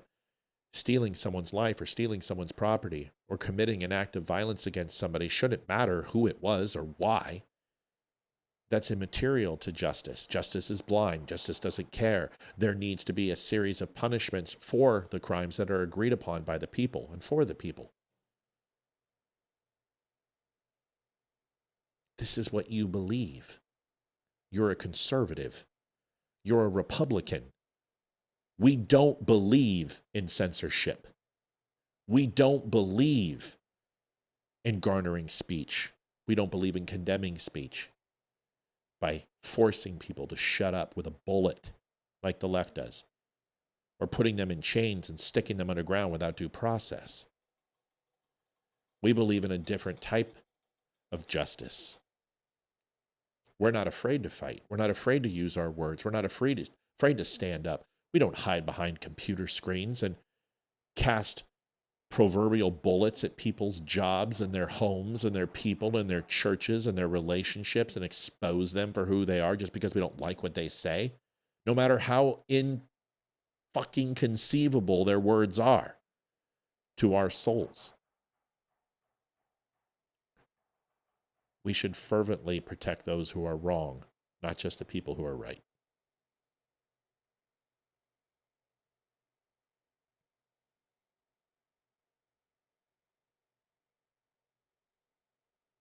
That's it.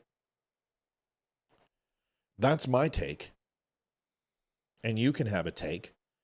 Joanne Townsend, $10. Great show as always. Yep. Sorry for the people who are like, God, I've never heard Matt cuss like that. He shouldn't talk like that. I'm a sailor. What do you want? I'm a man. I'm a sinner. Hi, this is Matt. Who am I talking to? Hey, Matt, it's Frank. Frank, I cussed a little bit. I'm sorry. Don't be sorry, dude.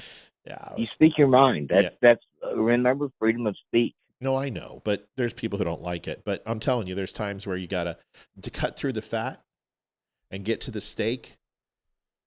You gotta whittle a little bit, and there's gonna be people who don't want to have it. Listen, I think every single person's hurting right now. I think we all are. And I think all of us need a good mental frickin' cleanse. Go to church, go to the spa, go get a massage, go pound some beer, whatever it is you do. Go put rounds down range, whatever it is. Everybody this weekend needs to go and decompress and disconnect from the internet, and deprocess, because I'm telling you, you can't run in fifth gear all day long. You can't push that red line. You can't push that thing into the 4,000, 4,200 RPM all day long, because you will pop a gasket. Frank, what do you want to talk about tonight? Man, I just wanted to tell you, this last series of shows that you've done that have had more call-ins than I've ever heard since I've been following you has been refreshing. It's been great. It's nice. I think it's brought some honesty to what we're trying to figure out, and your point of view and how you handle people has just been phenomenal. I mean, I've learned so much from you, and I got to be honest with you, dude. I got a son your age, okay? So that'll give you an idea about how old I am. Are you putting me in the will? I just tell you, I'm 74. Are you putting me in the will? But, is this what this is? Oh my God, I've been waiting for this. Hold on. No, you're done. Oh shit. Okay, never mind. All you get is my gratitude. And That's enough. I'll take it. That's all I want you to live a long time. Go ahead, though. I was teasing. Go ahead. And but I've enjoyed these conversations. The way you handled Scott tonight was epic. It was epic. I thought you both were going to throw down verbally, which you did in the beginning, but you turned it, and that reminded me of how Charlie Kirk handles things. It's discussion. It's open discussion. Tell me what you feel. Let me tell you how I feel. And we'll come to some kind of conclusion on this where we can both agree. And I thought the way you handled it was masterfully, and I bow to you. Well, don't bow to me, but Scott had a lot to do with it, right? Scott had to have the presence to know when the proverbial dove and peace offering is there, right? Bobby Richardson donated $51.99. The truth still sets you free. Love you all. Love you too, Bobby. You are amazing, and thank you for donating, folks. I know donations are slow tonight. We're going to need to make a commercial here, but it's early. It's early. Thank you. But Scott had to have the presence of mind to recognize the olive branch, because I heard him wanting not to, because I recognized the signs as I was like, trying to put him down a little bit. Hey, you started it, so that's somebody who's saying, listen, I wouldn't have been this way if you just simply wouldn't have been that way.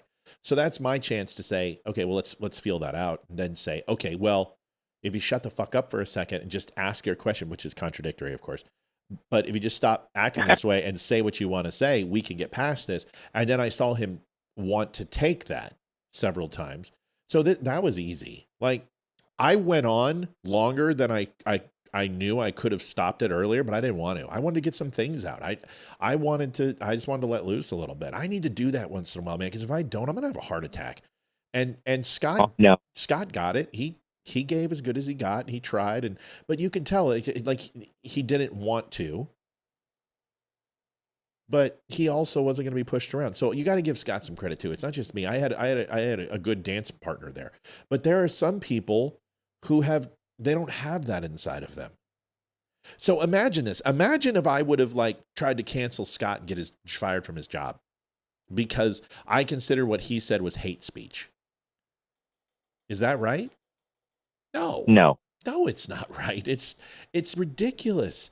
We enter these political frays to get offended. Folks, if you don't like getting hurt, if you don't like hearing hateful shit, if you don't like being offended, then you need to get out of politics and you need to get off the internet. Because what you're doing is you're playing football and you get popped in the mouth and you cry about it. You're going to get an elbow to the head once in a while. Someone's going to step on you when you're in the pile. You're going to get your freaking teeth kicked in occasionally when you're playing football. Don't play football. Go play golf. But if you're going to get in this and you're going to make yourself vulnerable and make yourself susceptible and put yourself in the political fray, you're going to have to put your big boy pants on and you're going to hear shit and see shit that you don't like. It doesn't mean you get to go ahead and destroy people's lives because they said mean shit. That's what they tried to do to Trump. He said mean shit and they tried to fucking jail him. They tried to financially bankrupt him. They tried to entrap him. And then they tried to kill him. Well, isn't it funny that they can't handle the things that they throw on us when we throw it back on them? Exactly what you just said. Yeah. And to insert one more idea, yeah, I respect Scott for what he did. He handled that like a man. He did. You know, you guys started out button heads, and by the end, you could tell you got his respect. And I give him all the kudos for that. I didn't want to leave him out of this. Yeah, it's good. I thought that was such a good discussion. And with Lawrence, you've had and Bobo. I mean, you've had such great people calling in. Oh, they're amazing, and giving their ideas and you guys just talking things out. And it just reminds me of how Charlie Kirk handled things. You should have heard Ramon. Did you hear Ramon? Huh? You didn't hear Ramon from last night. Oh, man, he's a black guy. Yeah, that dude is awesome. Yeah, man. Wait, Melanie Marino, 3140. You owe me a whiskey and a hug. But just don't talk about my sister. I love Melanie. No, like, there's people who I genuinely, like, when they call, I get excited. I want to hear from them. But the funny thing is that we've got, like, 2 Democrats calling in the show consistently now. Democrats aren't evil. Okay, guys? You need to calm down. They're not all evil. Most of them are just like you and me. They just have a different political spectrum that they believe in. Most of them don't believe in transgender. They don't believe men in bathrooms is okay. They don't believe in 9-month abortions. Most Democrats don't believe this, but there is a very large contingency of the youth who are very distracted and very brainwashed. And we have those on the right too. We need to start talking again. The difference is, Frank, the honest to God truth is I can't tell you how many times we just don't talk about politics. Loretta and I don't talk about politics. We talk about the holler. We talk about whiskey. And we talk about stupid neighbors. I love Loretta. Oh, she's I told you, if Olivia passed away dude, and I was 10 years older, her age. You go find her. I'm her age. She's single, dude. Did you hear about her house? It's like in the middle of the freaking sticks, and it's got a wraparound porch and a swing. I'd be be on that like white on rice. Be like, what's up, baby? Cook me some pot pie. Loretta needs a man, and I'm available. I'm just saying. Frankie, I don't know if that's all. That's too much woman. She's all woman. I don't know. I don't know. You just you don't know the women I've been with. She's tough though as hell. Hey, I didn't see the person's name. I think it was Joshua Swift, maybe. I don't know, but whoever it was, thanks for subscribing. Frankie, I love you, man. I'm gonna give it up for other people too. We got another hour and 15 minutes, but unless you got anything else for us. No, man. I just wanted to tell you, I so appreciate what you do, and I know everybody listening, and I know you're gaining listeners like a son of a bitch. It's good, dude. Things have been really. I mean, I've been watching the numbers, and it's incredible. It's growing. So dude. You're doing something right. I want you to stay positive. I want you to know that you are doing God's work, and please continue. I love you, brother. Love you Take too. care. Can I tell you what? Hold on a second. Can I tell you one more quick thing? Yeah. So, do you remember when Star Wars came out, the Attack of the Clones, and it was like the okay, I and saw it at the theater. right, Attack the Clones came out, and everybody was dressing up, and you had Chewies, and you had Luke's, and you had the new Anakin, and Padme, and everyone was dressed up, and people would dress up as Chewie, whatever, like I already said, and Yoda, and whatever else. Well, there was this guy, the early 40s. right. Well, there was this guy who dressed up like Han Solo, and he had the black pants and the pirate swashbuckler shirt and the black vest, and had the blaster on his side, which was a German, pistol modified. And they were in New York, and they were at the premiere. You can find the video; it's on YouTube. It's about 20 years ago. And someone drives by and they goes, "Pardon my language, folks. I've had my cuss fill for tonight," but they're like, "You effing nerd!" And Han Solo turns around and he has a cigarette, and he's out there waiting for the movie. And it's not Harrison Ford, but it's a guy dressed up like him. And he turns around, and he's like, "Fuck you, you pussy!" And this car, smoke, and 4 guys get out. And he flicks the cigarette. He starts walking to him. He's like, "You think some fucking Star Wars nerd can't start some shit? I will fucking kick the shit out of all of you." And these guys, they're like, "Holy shit," get back in the car and leave as Han Solo's coming at him. And the point is don't forget who we are. And don't forget that you don't need to fight. You don't need to break glass in case of emergency. You don't need to demonstrate how tough you are. When the bell rings, it's time to go toe to toe. But until that time, don't go looking for the fight. Right. We need to choose our battles here. We need to save, keep our powder dry, so to speak. That's my new. I'm going to make a shirt. Keep our powder dry. Dry. I'm with you, brother. Keep it dry. Listen, I just one quick thing I want to bring up that I noticed when I've been watching all of these things going on about the shooter and the rifle and everything. Did you happen to catch anything about? Do you remember the first rifle that they showed that was in the evidence box? Yeah. It was a black, like a graphite bottom, and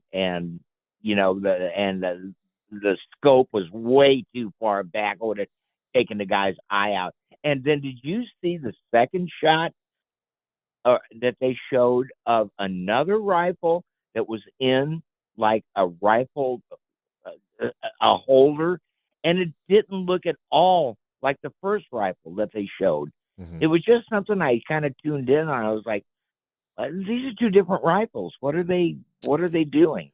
Well, I don't get it. The first thing I thought of is it was a reconstituted Mauser.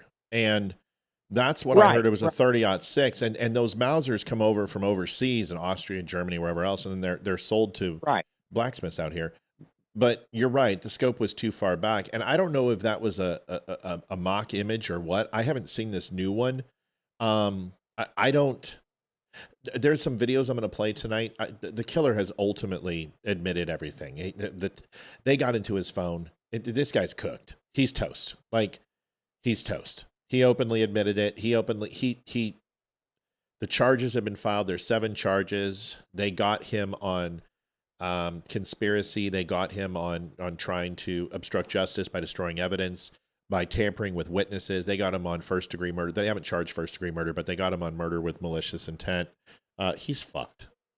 And anyone who he shot at in the vicinity, he's also going to get charged for that too. And he killed Charlie Kirk and people under the age of 14, which is like a hate crime. It'll add to the severity of the sentence. This guy's toast. Yeah, I saw the charges. I was like, man, I don't, I've seen so many inconsistencies in these things and things that I watch, and I'm looking at, oh, wait a minute, this doesn't make any sense. Yeah. Oh, wait a minute, that doesn't make any sense. Oh, wait a minute, this doesn't make any. I've got way more questions than I have answers to, and I don't know how to interpret all these things that I'm seeing. I'm starting to feel like this is a Lee Harvey Oswald deal. I don't know. I could be dead ass wrong, but I'm getting the feeling that this guy was somehow set up there could have possibly been, I'm not saying there is, could have possibly been another shooter. I don't know how that could be, brother. because I only heard one gunshot. I got it. I don't got know to about- bounce to another phone call real quick. Did you get the hats? Did you send me the email on the hats? Yes or no? Just say yes or no real quick. No. Okay. I'm going to call you back. We'll talk soon.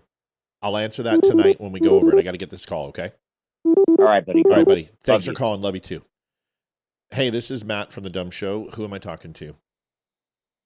Hey, Matt. This is Diane from Utah. Hi, Diane. Oh, this is good. We got a Utah person. How's Utah doing? Are we healing? Utah is doing okay. The place that it happened is probably like an hour and a half north of me. I live in West Valley. Oh, City, wow. Salt Lake. Okay, so you're way down there.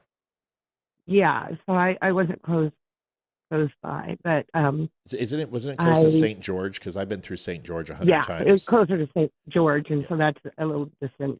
We used to go through there to Colorado football games. We'd come from California and we'd go up through St. George, Utah. We'd always stay, get food, or stay the night at St. George, and then make the second half of the leg. So I know it very well. Well, what do you want to talk about tonight? Well, I've been really thinking about this issue of the free speech and the things that people have been saying, and some people have lost their jobs. And I don't wish ill on anybody, but I do think there's like a line. Sure. And I just been thinking about this, is we need some really old-fashioned decency back in our society. I agree with you. I think we've become just morally degraded. And so to me, I think some social shaming is really important. Mm-hmm. To me, it's just like, no, we can't behave this way. And I don't think we should allow people that way.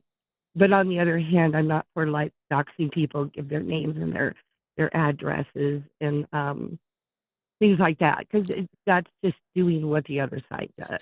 Can I ask a question? Do you mind? Sure. So we only have your first name here, by the way, and I love the name Diane. Some of my favorites, Diane Lane. I just think it's like the most beautiful woman on Cherryville Lands. My name is Diane Dowdle Ramirez. I have 3 names. Oh, well, that's okay. Most three name people are crazy on the left, but I'm going to give you an exception. I'm just teasing. Yeah, I know. right? I'm just teasing. It's an old joke here on the show. So I've been watching it since 2020. Oh, have you? Okay, so you know the 3 namers. Okay. Yes, I sure do. Oh, wait a second. Since, Diane Ramirez? Yes. Okay, I know who you are. Okay, that's fine. I am the Diane Ramirez. Oh my God, I'm so happy you've called. It's amazing when people who are longtime listeners call in, because it's like, it's so cool because people are calling in now and it's like, you feel like you're alone here sometimes, but there's a lot of people who listen. I don't think the numbers are indicative of what's actually happening. Okay, so here's my question. When it comes to transgenders and it comes to men and women's sports, have you ever made a public statement where you're just like, I don't think men should be in women's sports. I don't think men should be in women's bathrooms. I don't think young boys should be in young girls. Do you believe that? No, I have not done that on social media. I would never post something like that because I would get a lot of crap on me. I have several Democrats in my family. Okay. And some that have a transgender stepbrother, and so I would tread very lightly on that. My personal belief, no, I don't think men should be. If you got a tallywagger, you don't belong in a women's bathroom. Yeah. Or a closed bathroom. I happen to agree with you. Do you know that the Biden administration classified that as hate speech? They did. Yes. I didn't know that. They did. I learned a lot from you. Yep. I've learned a lot from you for years. They claim that it was hate speech. So here's the thing, is that you have moral restraint, but you also have consequence restraint, because you know what's going to happen. If you do, you're going to lose family members, and that is more important to you than getting a statement out online. But there are right. people out there who truly believe, just as much as Charlie Kirk needs to be defended from us, that they believe that their transgender friends need to be defended. And whether we disagree with it or not is immaterial. We forget, you said that moral piece, I think we forget to put ourselves in other people's shoes. And I look at the poem Footprints. Have you heard the poem Footprints? No, I don't think so. Can I share it with you real quick? Yeah, would you? Please. So this is, this might help. And I seem to be like, I might just call this the dumb 700 club. Because it seems like I bring up God every second lately. I'm really glad about that, by the way. Thank you. If I can say, I'm glad you have a Bible. I prayed for you to get a Bible, and you already had one. And I just think it's exciting. You're going to church and your family. It's a wonderful thing. It's great to bring the spiritual side of ourselves. I think if we don't balance ourselves out with spiritual and physical and fun stuff, that we're just not very balanced people. So, I'm not saying you were unbalanced. No, I was. No, and I'm still listen, I'm still looking for those answers. So don't worry. I don't take it. So good. You'll find them along the way. Let me read this to you real quick. Sure. And what's funny is that this didn't come from the Bible. This is just something that I was thinking of when we're talking about this. So let me go ahead and pull it up. Surprisingly enough. Okay, here it is. I gotta put on my glasses, Diane. Jeez Louise. That's okay. I'm constantly in glasses, so so I'm 68. I'm getting old. I feel old. It's like, and I keep thinking, what can I say to 68-year-old? But I guess I have some. Well, you can say, I want to see 69 and far beyond. Here's the poem. There you go. It says, one night I dreamed I was walking along the beach with the Lord. Many scenes. Oh, I know that one. Okay. All right. A lot of people haven't, so we're gonna read it off. Yeah, so you say it. Yeah. Many scenes from my life flashed across the sky. In each scene, I noticed footprints in the sand. Sometimes there were 2 sets of footprints. Other times there were 1 set of footprints. This bothered me because I noticed that during the low periods of my life, when I was suffering from anguish, sorrow, or defeat, I could only see 1 set of footprints. So I said to the Lord, you promised me, Lord, that if I followed you, you would walk with me always. But I have noticed that during the most trying periods of my life, there have only been 1 set of footprints in the sand. Why, when I needed you most, you have not been there for me?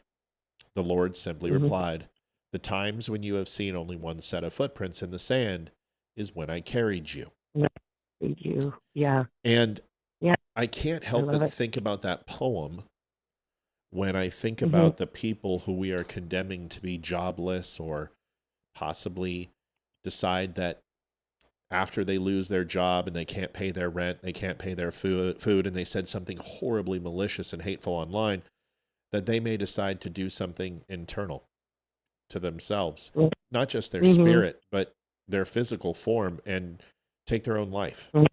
And I will tell you, as somebody who's been responsible for somebody taking their own life, I feel that I could have helped. It is the worst guilt that I carry around with me, and a story that I probably won't really share in detail. But here's my final thought on this, and I want to move on to some other things, and then I want to get yours after I'm done here. Is if God is carrying them, then God is also holding them to account. And if he's alongside of them, then he witnesses it all. Yes. And although judgment is something that we are allowed to do, the condemnation is not ours. Exactly. Vengeance is mine, saith the Lord. That is correct. And that is what I'm trying to say to people is perhaps we should allow the person with the solitary footprints, allow them to perform whatever vengeance is necessary, and they will face that account, and that's not our place. That's my last argument.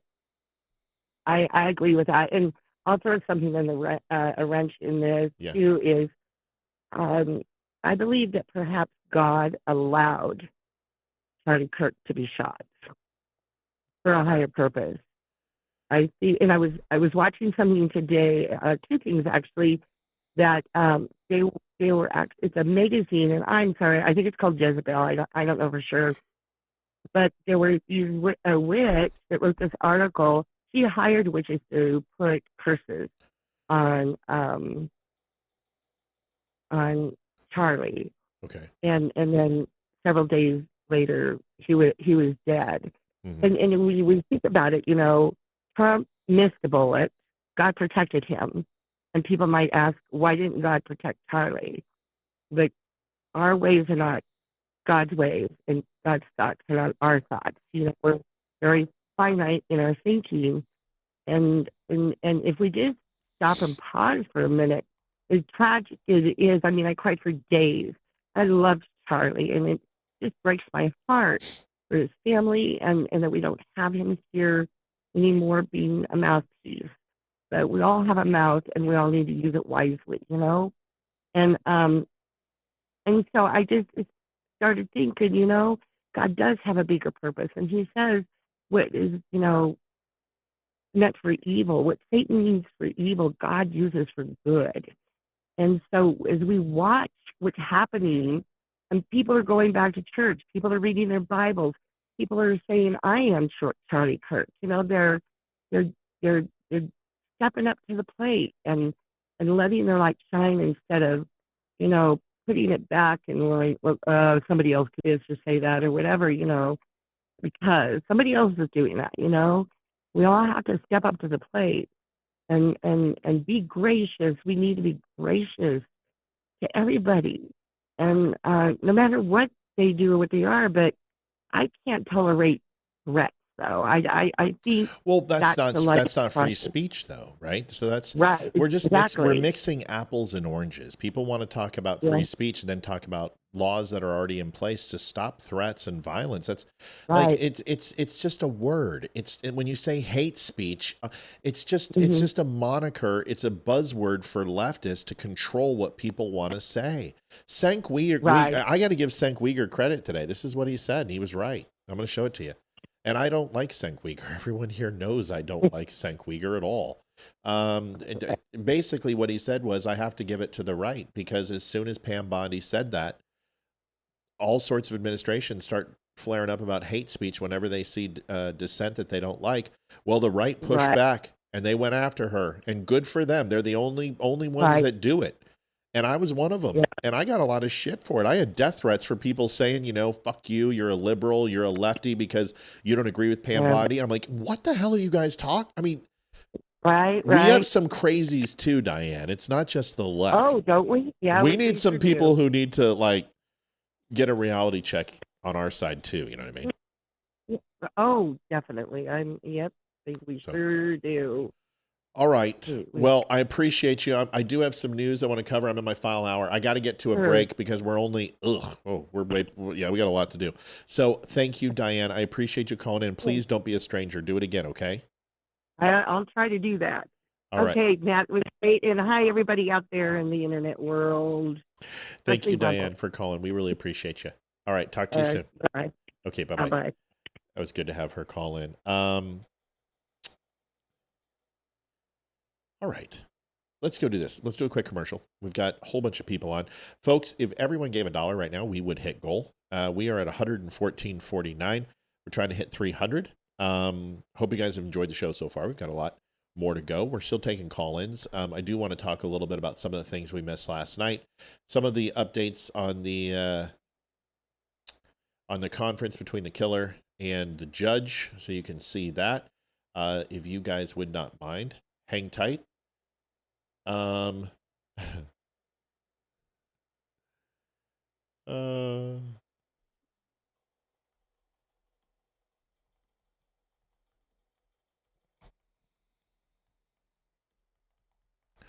See, I just said something nice online.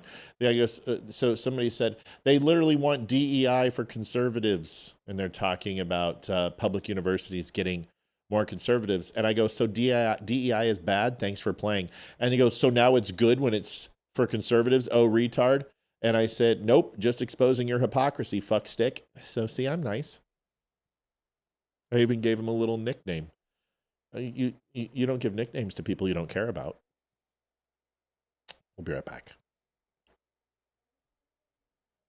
maybe. Don't leave. Hang tight. We're going to be back in 2.5 minutes. Pee break for everybody. And donations. Now's the time. We have got 25 minutes until we're on the 30-minute countdown. Thanks. Hi, I'm Olivia Spear, host of The Dumb Show. For 3.5 years, we never asked for donations. But after Facebook demonetized us for speaking the truth, we've had to turn to the one thing big tech can't cancel: you. I'm Hayden, Matt and Olivia's daughter. This show's never chased sponsors or sold out. We've built something honest, and it's thanks to you. I'm Ethan, their son. Every share, every dollar, every message, you're the reason we can keep calling out the BS and bringing color back to the world going gray. If you want to help, we take PayPal, Venmo, or snail mail. You can send it to P.O. Box 2, Round Hill, Virginia 20142. Can't donate? No problem. Just share the show with someone who needs to hear it. Thanks for helping us stay loud, proud, and completely uncensored. You can donate at thedumbshow.com/donate. You know what happens when you turn the dial harder? You can make a harder grimace. The harder you grimace, the more effective it is. You tighten it so frickin' I can't do it. I can't untighten That's what she said. That's what she's... Oof. Oof. Coming in with it. Pound it. Pound it. Pound. Child gets 15. Ethan, you look like a hippie. Totally tubular. You know this is recording, right? Okay, let's go. Smile. Donate. Don't start with me. Donations. Every time you don't smile, I'm going to punch you in the ribs. Donations. Take one. Scene one. Ready. Set. Ethan. Break. Ready. Don't screw it up. Okay. Ethan, don't mess this up. Ready. Set. Action. No. Whoa. Director calls action, not some stupid toddler. But we've built something There's no but there. Why do you've been doing this since you were 2 years old. Try it again. Just share the show with someone who needs to hear it. He's so much better than you at everything. Dixie, my comment wasn't that we can't judge. I said we can judge. I just said vengeance is not ours. That's my point. Hayden, he's just like, even, it's just, go ahead, Hayden. Thanks for helping us stay loud, proud, and completely uncensored. And thank you for your comment. I'm not so much as sticking up for Dems as that I'm sticking up for us, knowing that the liberals are going to use this against us in the future. That's a wrap. Well done, Spear family. I bet we make no money. But I'm going to owe them money without. Hayden, do your thing again. Oh, yeah, cut it. Baby shark, doo doo doo doo doo. Yep. Thank you so much for supporting the Dumb Show. We appreciate you. We have about 52 minutes left. I will give you guys a heads up with donations when we hit it. I want to say thank you for Bobby for picking up a couple of shirts and a sticker and a tank top. That's really bright. Sorry. I should know when I open up my email to turn it down. Sorry. I will stop doing that because I'm literally frying. I'm getting a suntan every time I do that. So let's go over a couple things. Appreciate the debates, appreciate the arguments, the passion. I don't disagree with any of you. I think Pam Bondi needs to get off TV. And I think Pam Bondi needs to do her frickin' job. Charity Lamb donated $5. Thank you, Charity. I appreciate you for doing that. I think she needs to get off TV. That's my thought. Men pretending to be women invade a women's bathroom. This is interesting. Back onto this type of stuff. Give this a watch. Oh, God. It's going to be a copyright because it's music. Let me listen to the song, see if it's going to get copyrighted.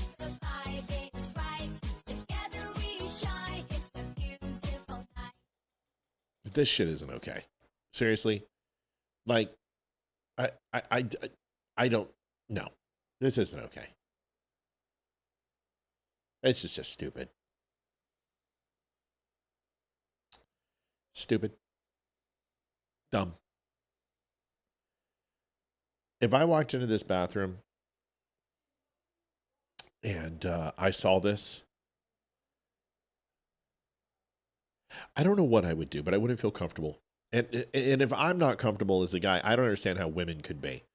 And I've worked in the restaurant industry. I've been in the women's bathrooms, and it is not this place that is all rainbow jasmine and cupcakes. Those women, you do terrifying things in there. I don't know why it's so important for people who think that they need to force their opinions on others. And here we are with speech again. Is that a form of speech, right? Are one's actions speech? According to them, it is. What if we label that hate speech? What if we say you going into a bathroom that you're not supposed to be in is hate speech? Should we fire those people? Should we try to reason with those people? Do we need to make laws? It's a slippery slope, people. And honestly, I don't think actions are speech. I think actions remove you from the protection of the First Amendment. And if those actions are unlawful, you'll be held accountable. And if those actions have consequence of removing somebody else's rights, they're responsible. You would be responsible. I think once we get into acting on something, there can be consequence. So, for instance, shouting fire in the theater, is it illegal? No. No, it's not, because I can sit in a theater right now and I go, fire. Nothing's going to happen to me. But it's the actions of what I do and the reaction of others that ultimately decides what the level of consequence, which will be nothing or something very severe.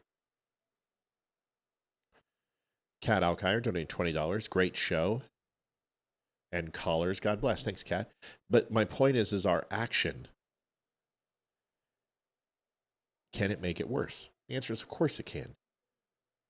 I don't want to take somebody's livelihood from them because they say something incredibly stupid, because I've said incredibly stupid things. And I know it hurts and I know it's raw. This is very reminiscent of 9/11. If anyone said anything on 9/11, anything, like if you were rude to a stewardess, oh my God, they were going to kill you and throw you off the plane at 30,000 feet.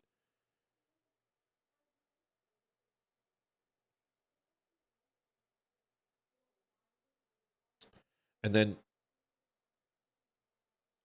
it healed.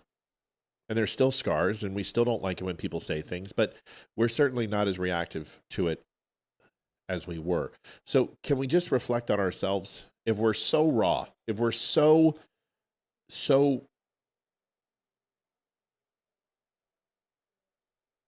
sensitive right now, perhaps the best course of action is to remove ourselves from situations that can get us to act as we don't want.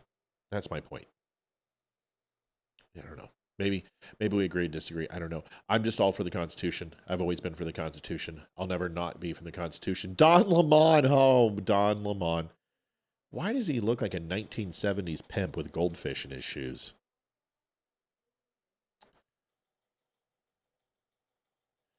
Bobby says, can I get $30 back for the video you just showed? Sure.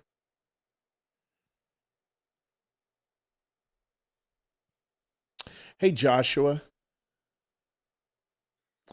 I'm okay if we want to talk about transgender people. I'm okay with that.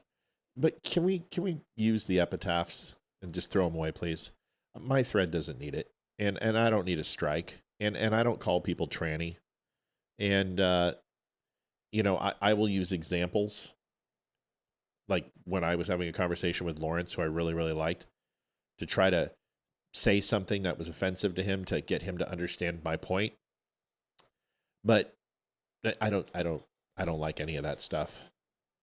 I think transgender people, they have rights just like us, and they're human beings, no matter how lost or astray they are. The funny thing is, I've never been harmed by a transgender person. My children have never been harmed by a transgender person. My wife has never been harmed.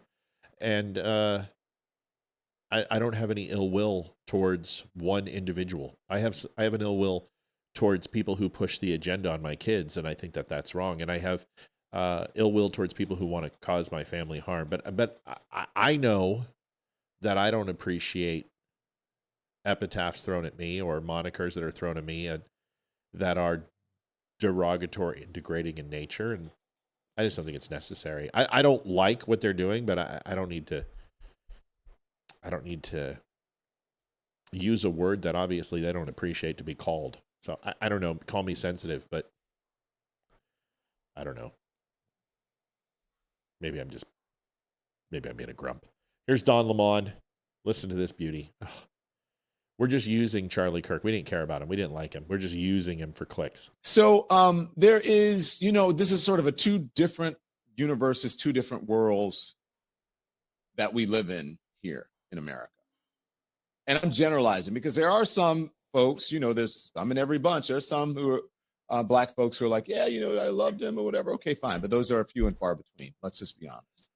And so for the most part, people don't understand, like, what is this, all of this flags that have staff for, when most people had no idea who Charlie Kirk was, by the way. You know that, right? I meet a lot of people out there and you see my lives. They're like, I didn't really know him. I just heard about him when this happened. Scott, nobody's judging you for what you said. Nobody cares. I don't care. Like, if you would have said, if the entire conversation would have been nice and lovely, it went just the way the conversation was meant to go. So no, I got no problem with it. And you don't need to donate now. And nobody needs to donate. I'd love for you to donate because we want to hit goal, but you don't have to. And you don't need to apologize. It's already water in the bridge. I forgot about it. I hope you call in again. It was a good conversation, actually. Because it was mostly for like younger people who are really politically activated, like college people who are, just wanted to, college people like to fight on campus. And when I went to school at LSU, we had something very similar, and it was called Free Speech Alley. I think Free Speech Alley is still there, where you could go to Free Speech Alley and you could say whatever you want. The thing is that you could then, and you would not get suspended or expelled or, disciplined for saying some shit. People just said whatever it is that they wanted at Free Speech Alley. Much of it was offensive, but I kind of liked Free Speech Alley. That's not the America that we're living in right now. We live in an America of cancel culture, and it is the cancel culture on the right now. What? That is leading the charge. And the hypocrisy, I've been writing something about this. The hypocrisy on the right about free speech is, it's off the charts. Because think about it. If you actually believed in what Charlie Kirk said he believed in, didn't quite practice all the time, is free speech, then why are you out to cancel people who are using their First Amendment right of free speech to tell you how they feel? Right. Are these the same people that burnt down 200 plus cities and $2.5 billion in damage because they felt that the arrest of Chauvin wasn't fast enough and it wasn't severe enough? And the charges weren't severe enough, so they burned it down for a year. You're going to get upset that a few people are yes, absolutely cancel culture. That's exactly what it is. That's why I hate it. But Don, clutch your fucking pearls, lady. Seriously, give me a break. Come on, dude. Give me a break, Don. God, this guy is just, he pushes himself in irrelevance. He bathes in it. He washes himself in it. It's like, I have not seen so many bad takes. All he had to say was this, is you people who are saying these things, there is no free speech alley here. You're saying things that are hurting people, and people are going to react accordingly, and this is how it escalates. And as the left has learned that cancel culture doesn't work, and it honestly blows up in our face, the right's going to learn that lesson too. You don't have to say everything that's on your mind. This is my, okay, I'm done with Don Lemon. Shut up, Don. You don't know how to say things right. I'm going to say it. My Aunt Sherry said it best, and God, if she's listening, call in Aunt Sherry. I love you. She said, my God, Matt Spear, you don't need to say everything that's on your mind. Well, Aunt Sherry, I want to be in right because it's kind of hard for me not to do that now.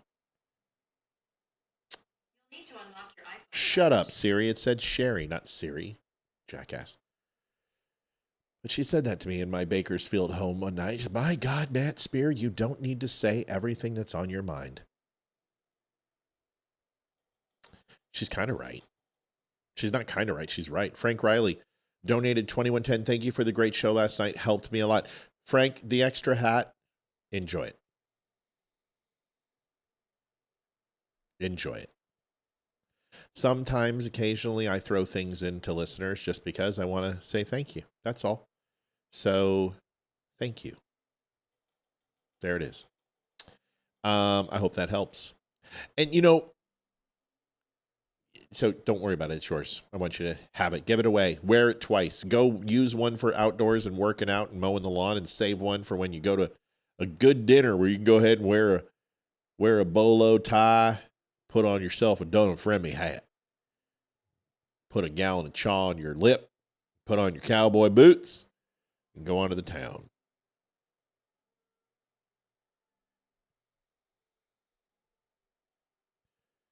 Matt Spear, you don't have to say everything that's on your damn mind.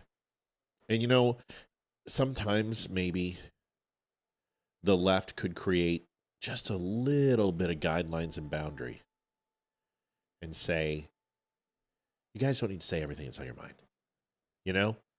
Yes, you have free speech, but just because you have free speech, maybe you don't always have to say it.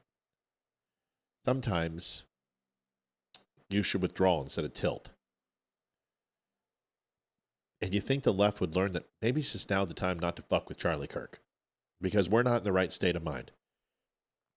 And tomorrow we may be, but today we're not. So tread cautiously. One of the best things is Breaking Bad, when Dean Norris and Hank and Walt are facing off right in the garage. He's about ready to declare that he's the drug kingpin of Albuquerque. And Hank is DEA.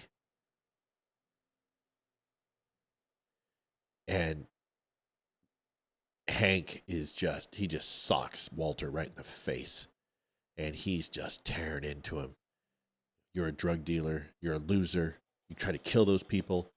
You aren't magnanimous, you son of a bitch. I mean, he's just owning him. And Walt's just withdrawing and withdrawing and withdrawing, just trying to find a corner that's big enough to hold him and where Hank can't hit him or get to him.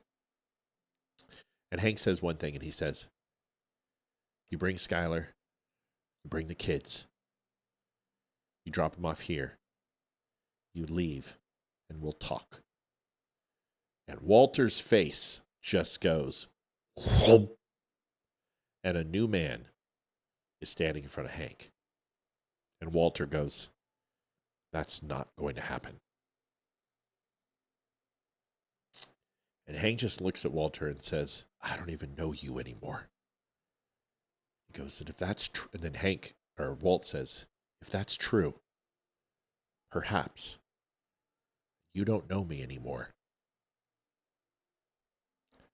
Maybe the best course of action is to tread carefully.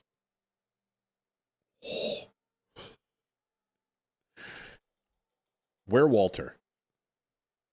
And you just said some shit that we don't like. And you need to tread carefully. And I think if we can somehow recognize that about ourselves, that we're very angry, we're very upset, we feel like you stole a leader of ours, someone who we looked up to, someone on this mortal plane who we thought was godly in a lot of ways, and you murdered him. You silenced him.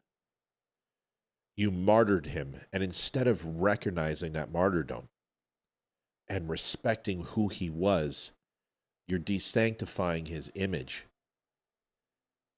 And that's all too close to home for Christians. It's just a little too real for us. And it's a story, Debbie Hensley, thank you, I love you. $25. Maybe it's just a story that we've heard and it just strikes a little too close to home.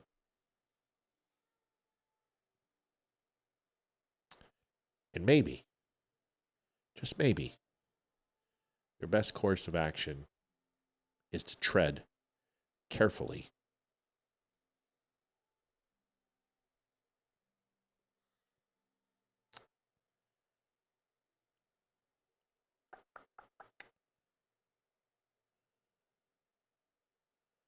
It's almost time for the Black American flag to come out, Matt. I don't know, dude.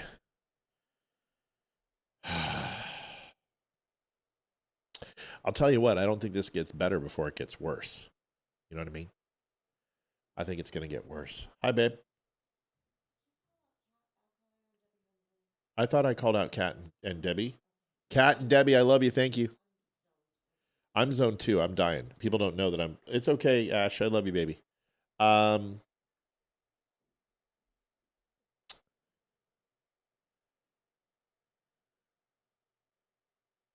Here is a video that I thought you should see.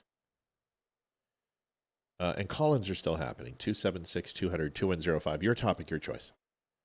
Whatever you want to talk about. Want to say thank you to Coulter. Just picked up a We Are Charlie shirt. And then also Janet, who picked up a We Are Charlie sticker. 2 of them. I hope you guys like them. Let me know. They're UVA stickers. They're supposed to be very nice. Dude, that is so bright. It's driving me crazy. Let me pull this up. This is the investigators for the Charlie Kirk presser. And I'm trying to find the audio. There it is. It's up there. Drop what you're doing. Look, see. So this is about the text communication between the alleged shooter. Alleged. And I want you to listen to this because this should close a lot of gaps for y'all. Take a listen. Received a text message from Robinson which said, "Drop what you're doing. Look under my keyboard." The roommate looked under the keyboard and found a note that stated, quote, "I had the opportunity to take..." What, Liv?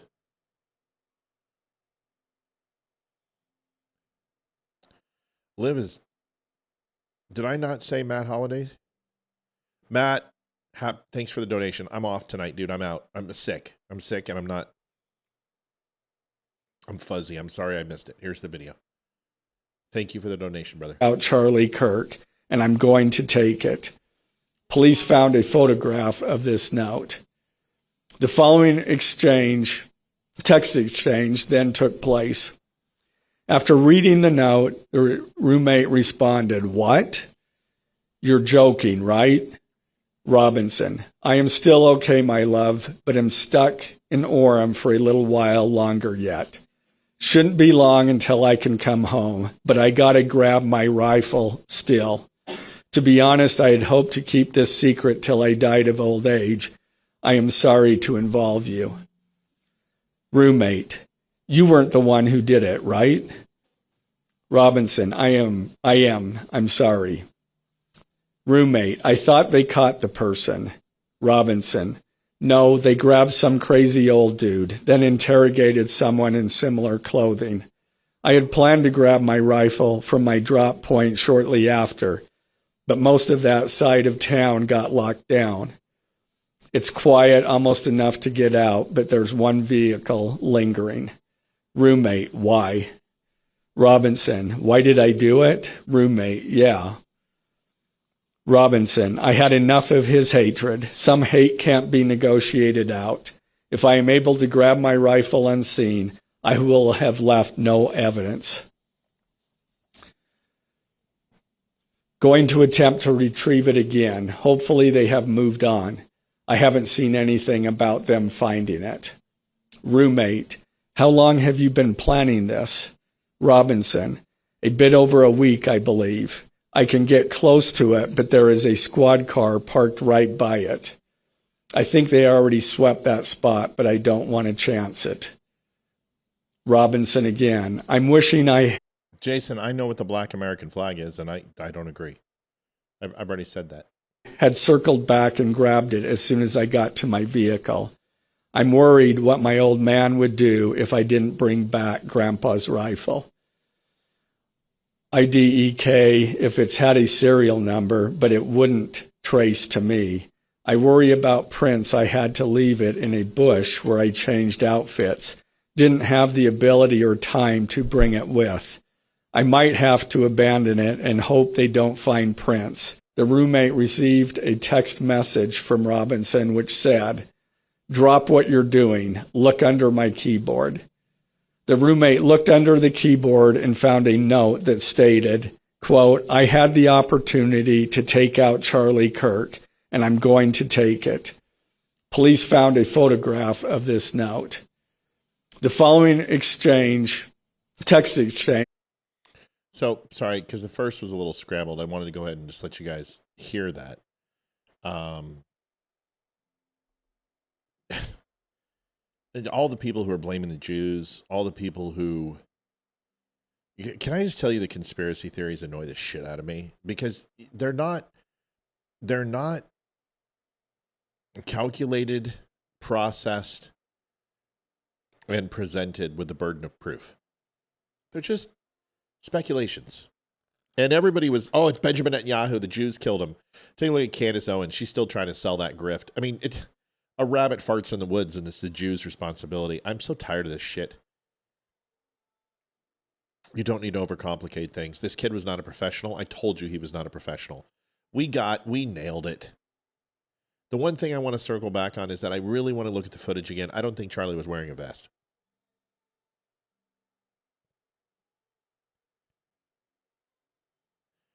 Josh, as far as 9/11, I'm not getting into 9/11 tonight.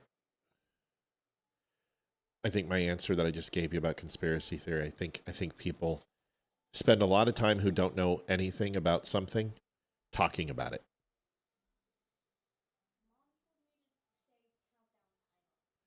Thank you. Countdown timer. Good call. Gracias. Here it is. It's on right now. Folks, gold timer is up. We have 28 minutes to hit goal.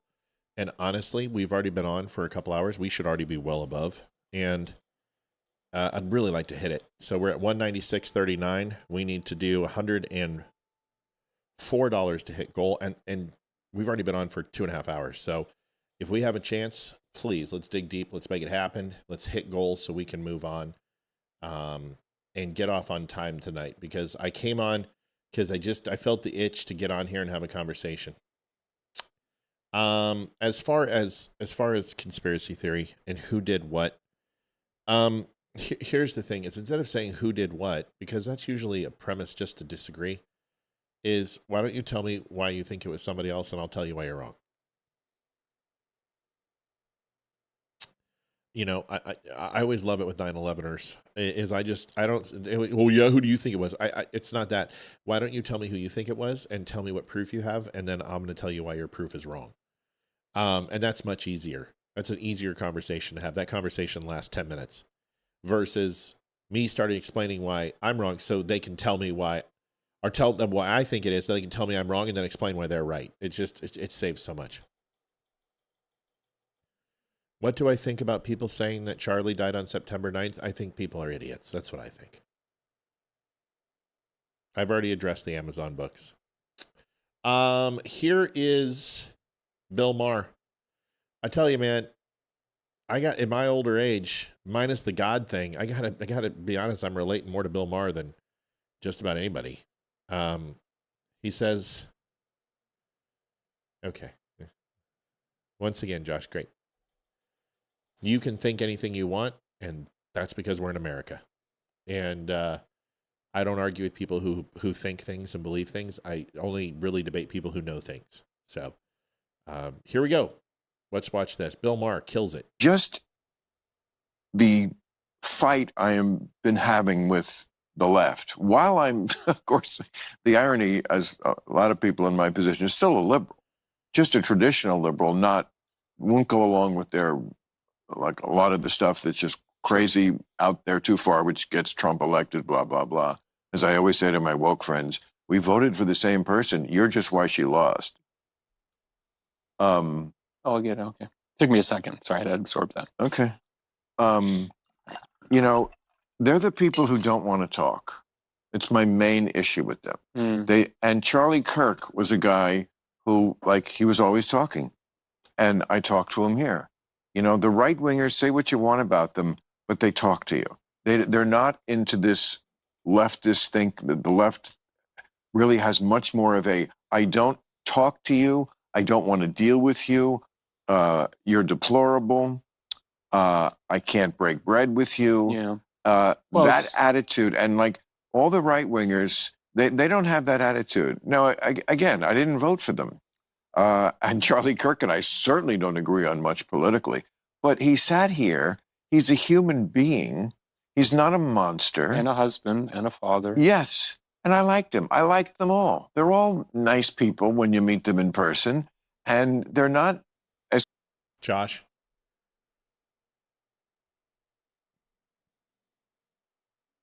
You can think whatever you want. If I'm not responding to you in a way that you find to be effective, there's a phone number. You don't know what I do know and what I don't know.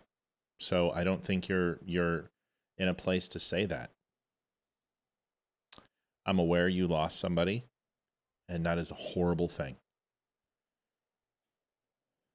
You're not the only person who's lost people who were not just at the World Trade Center, but who also served in the military. I lost a lot of brothers and sisters in that war that followed.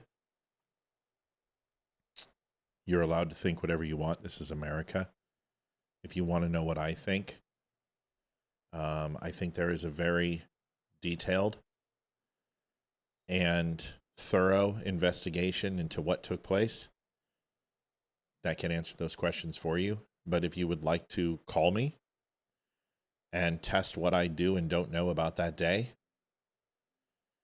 276-200-2105. It's right there. Crazy as they would. Nobody's as crazy as they make them out to be. So what I enjoy about Bill Maher's thought process is that he calls the spade a spade. He challenges things. We may not agree with him. I don't agree with him on God. I don't agree with him on a lot of things.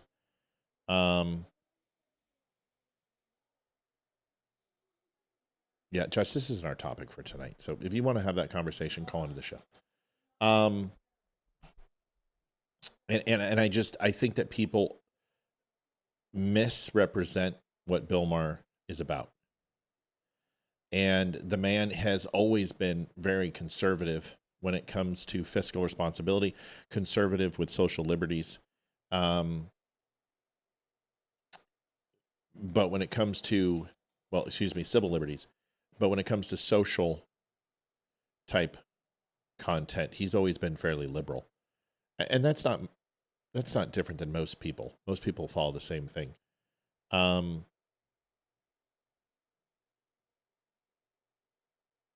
But he makes some very good points, and this is why we should listen to the left. We don't have to accept what the left says, but there are people on the left who actually make good sense. And if we don't expose areas of opportunity where we've already settled our opinions, and those opinions have sediment around them and they're solidifying, and that cement is quickening, it's a risk for us to continue to stack layers upon layers of incorrect foundation on something that at some point will become unreachable. So this is one of the things in science that I always try to keep amongst everything that I do, is that facts will change. And that means you have to revisit them. And not just next week or next month, but years. I've brought you stories this year that I covered 5 years ago and given you updates on. I think it's important.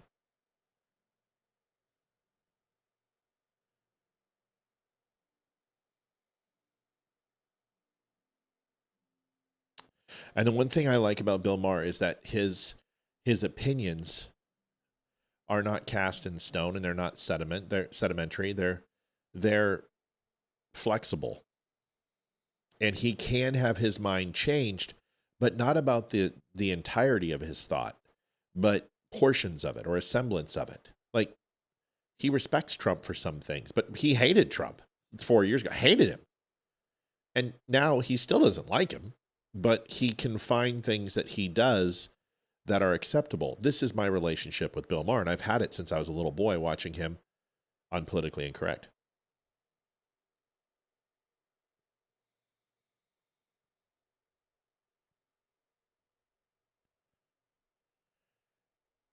Josh, what I would appreciate is that if you're not going to call in, that the questions you're asking, they have nothing to do with what I'm talking about, and it's distracting and it's rude. And this isn't the first time. In fact, it's pretty much been since you've entered chat. So I'm not saying you can't contribute, but when you're directing questions at me, it's distracting. I'm not talking about those things. If you want to talk about those things, call. We'll change the subject and we'll start talking about it. If not, let's try to have questions that focus on the show. You know what I mean? I'd appreciate it. It just, I got enough to do, you know, but I'm also trying to be respectful and answer you.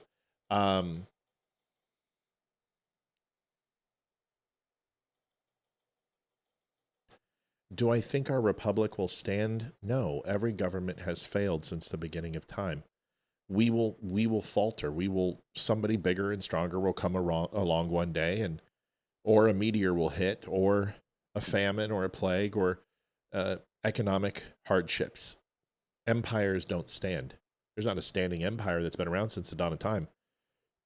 The Persian Empire fell. The Mongolians fell. The Greeks and the Romans fell. The English, the Japanese, the Chinese, the Russian Empire, the Tsars, Babylonians, Macedonia, Judea. Doesn't matter. The Byzantine Empire fell. It's a part of life. So will our republic stand? Yes, for as long as it can. But I'm not a prognosticator.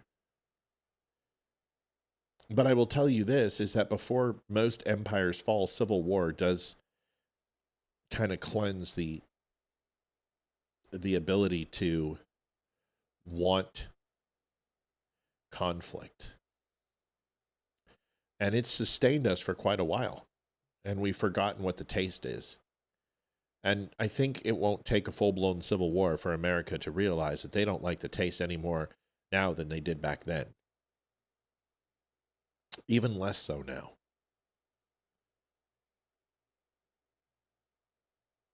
So will it stand? Sure. How long? I don't know. As long as it can, I guess. But I don't have the answer for you. What I do know is that if we continue to blame our fellow man for the problems that they didn't create, we're going to have some serious issues. And it starts with the education systems. If we're going to take our country back, we've got to take our schools back. And we have to start educating, and we have to start teaching the trades, and we have to start giving people the ability to own a home. It's amazing, all these people, I can't afford a house. Well, that's because you have a degree that's worth shit. Because if you were a plumber or an electrician, and you created your own trade, and you apprentice correctly, and you build relationships in those towns that you're here, you will be successful. Because there's one thing that people need, landscapers. My landscaper made $250,000 last year, and I remember when he started his businesses that he didn't have 5 homes. He has so much business, he doesn't know what to do with it. Well, I don't want that job. Well, then you don't want to work. Mike Rowe says this, and I agree with him 120%. You do not have to love what you do. You have to be successful at what you do. Love is not a requirement. That is Steve Jobs' pipe dream fantasy. Love what you do, and you'll never work a day in your life. You're never going to work a day in your life. That's the answer. It starts with education.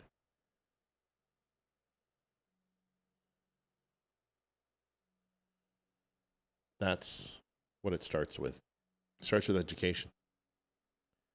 And education about God, education about our country, education of not what our founding fathers and what this country has done wrong, but also what they've done right.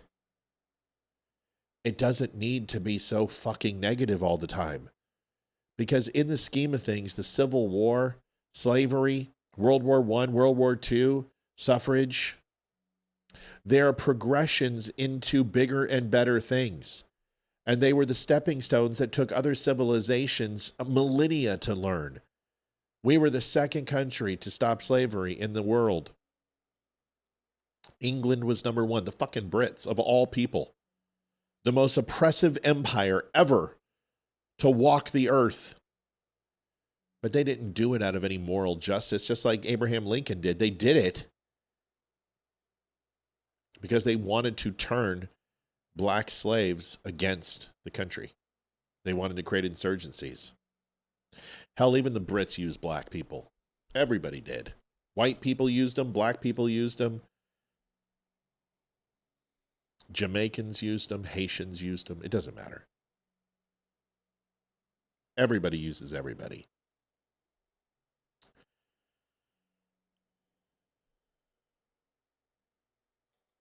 Josh, I wasn't trying to be rude to you, but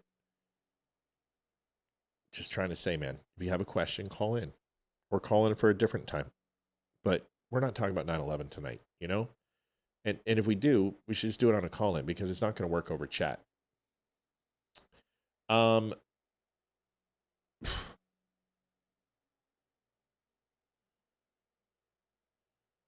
Okay. One of the things that's also driving me crazy. And folks, we have 13 minutes to hit goal, and I've already been on for 2.5. I cannot stay on any longer. We've got to hit this thing. So if we can help out, and if you're planning on donating, let's do it now. Let's not wait till 9:30 because I can't last. I don't feel very well. Let's get on this, and I want you to listen to this. This is the whole narrative. Israel killed Charlie Kirk, and everyone's going to tell you why. Here is a dumbass. Listen to this. The Israel is our hero thing is over. That's the thing that gets these fucking bonehead conservatives caught up every single time is if I can't beat them, join them. That's done for. It's over. It's not going to happen. You're not going to join them. They're never going to let you into the club. Charlie Kirk was in that club. He started to question the club. Now he's out of the club. What? You're not, there's no club. You're not in the club. What? They're going to kill you. They want to kill you. They want to kill your kids. What? Stop thinking that Israel's going to save you in whatever way, shape, or form, that making a pact with the devil is going to come out good for you. It's not. You're going to get fucked. The Israel is... This is the dumbest shit I've ever heard. None of it makes sense. He's in the club. He's not in the club. You're not in the club. They're going to want you in the club, but you're not going to be in the club because they're going to kill you with a club, and then you're not going to be clubbed. You're going to be in the club, but not because they're going to kill you. What? Let's listen to that again. Hero thing is over. That's the thing that gets these fucking bonehead conservatives caught up every single time is if I can't beat them, join them. That's done for. It's over. It's not going to happen. You're not going to join them. They're never going to let you into the club. Charlie Kirk was in that club. Wait, I thought they weren't ever going to let you in the club. How did Charlie Kirk get in the club? How did Charlie Kirk get in the club if they're never going to let you in the club? Somebody should take the RE20 microphone that you're using and subsequently whack you across the skull at least 5 times, not to kill you, but to knock some fucking sense into you. First of all, your entire ensemble is shit. It's just weird. I know I'm in a t-shirt and a hat, but don't judge me. $15, Kimberly. Thank you, Matt. Feel better. Thank you, Kimmy. We're getting close, folks. No, we're not. 211.39, but we need to get close. I got to go. And I really don't not want to be. I thought being on 3 hours, but I told Olivia, I said, we're going to have a really good night tonight. It's a good conversation. We'll hit goal. We'll crush. Ugh. All right. He started to question the club. Now he's out of the club. He didn't question the club. He questioned Benjamin Netanyahu. You're not, there's no club. You're not in the club. Wait, I thought there was a club. There's not a club? I thought they wouldn't allow you. So how could they not allow you into something that doesn't exist? They kill you. They want to kill you. They want to kill your kids. Holy shit. We went from club memberships to murder? What type of club is this?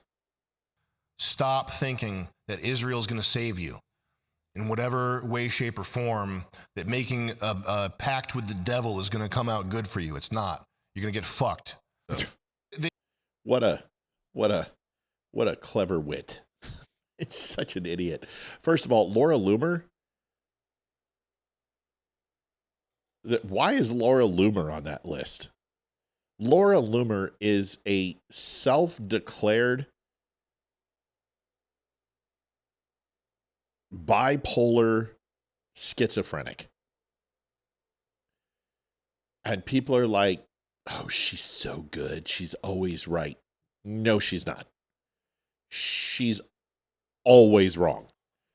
And she has broken some things, but she lays little trails of possibilities.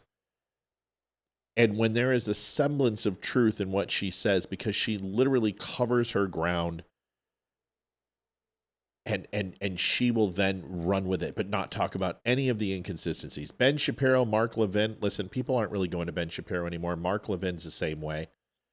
Mark Levin and Ben Shapiro are not America first. They've never been America first. And most Jews aren't America first because that is their religion, to be Israel first.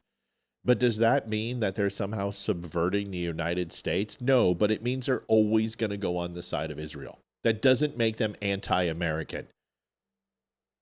I don't believe that anyone should serve in Congress that serves two countries, but if a podcast host wants to love Israel and live in America, so be it. I've called Ben Shapiro and Mark Levin out plenty of times, but it doesn't mean that the great state of Israel that represents 0.6% of the world's population and not even a freaking tenth of the overall value and money and revenue that it possesses is somehow running the freaking controls in the world. You're just delusional, and everything you see is Jews, like every hammer sees a nail. Caller, where are you from? What do you want to talk about? Hey, it's JD. Hey, JD, what's up, babe? Oh, nothing. Wanted to we kind of skimmed past the presser. You were being distracted in the comments and stuff, and there was I don't know how long your clip was, but a couple things that I seen today for one, and then second. News response from ABC about the presser. So first, the press conference, from what I gathered, was a text message exchange from the shooter and his live-in boyfriend, and he expressed fearfulness for his boyfriend, right, and love for his boyfriend. And seemed to be very concerned that his dad was going to be upset that his grandfather's gun was missing. That's correct.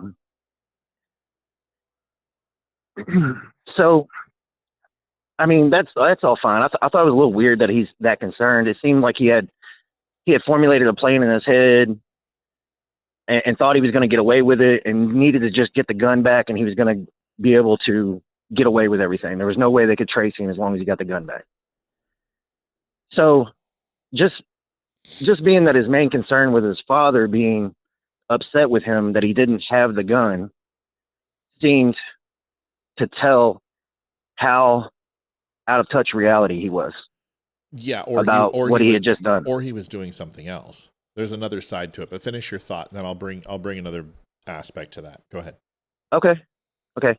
After all those text messages they read, I seen a ABC clip from a reporter that I guess was there in Utah, and he brought into the duality of the shooter, was saying that how he was the love and admonishment, and was kind of just gushing about how he had love for his boyfriend, almost seeming like they were trying to humanize him. And I thought it was just disgusting.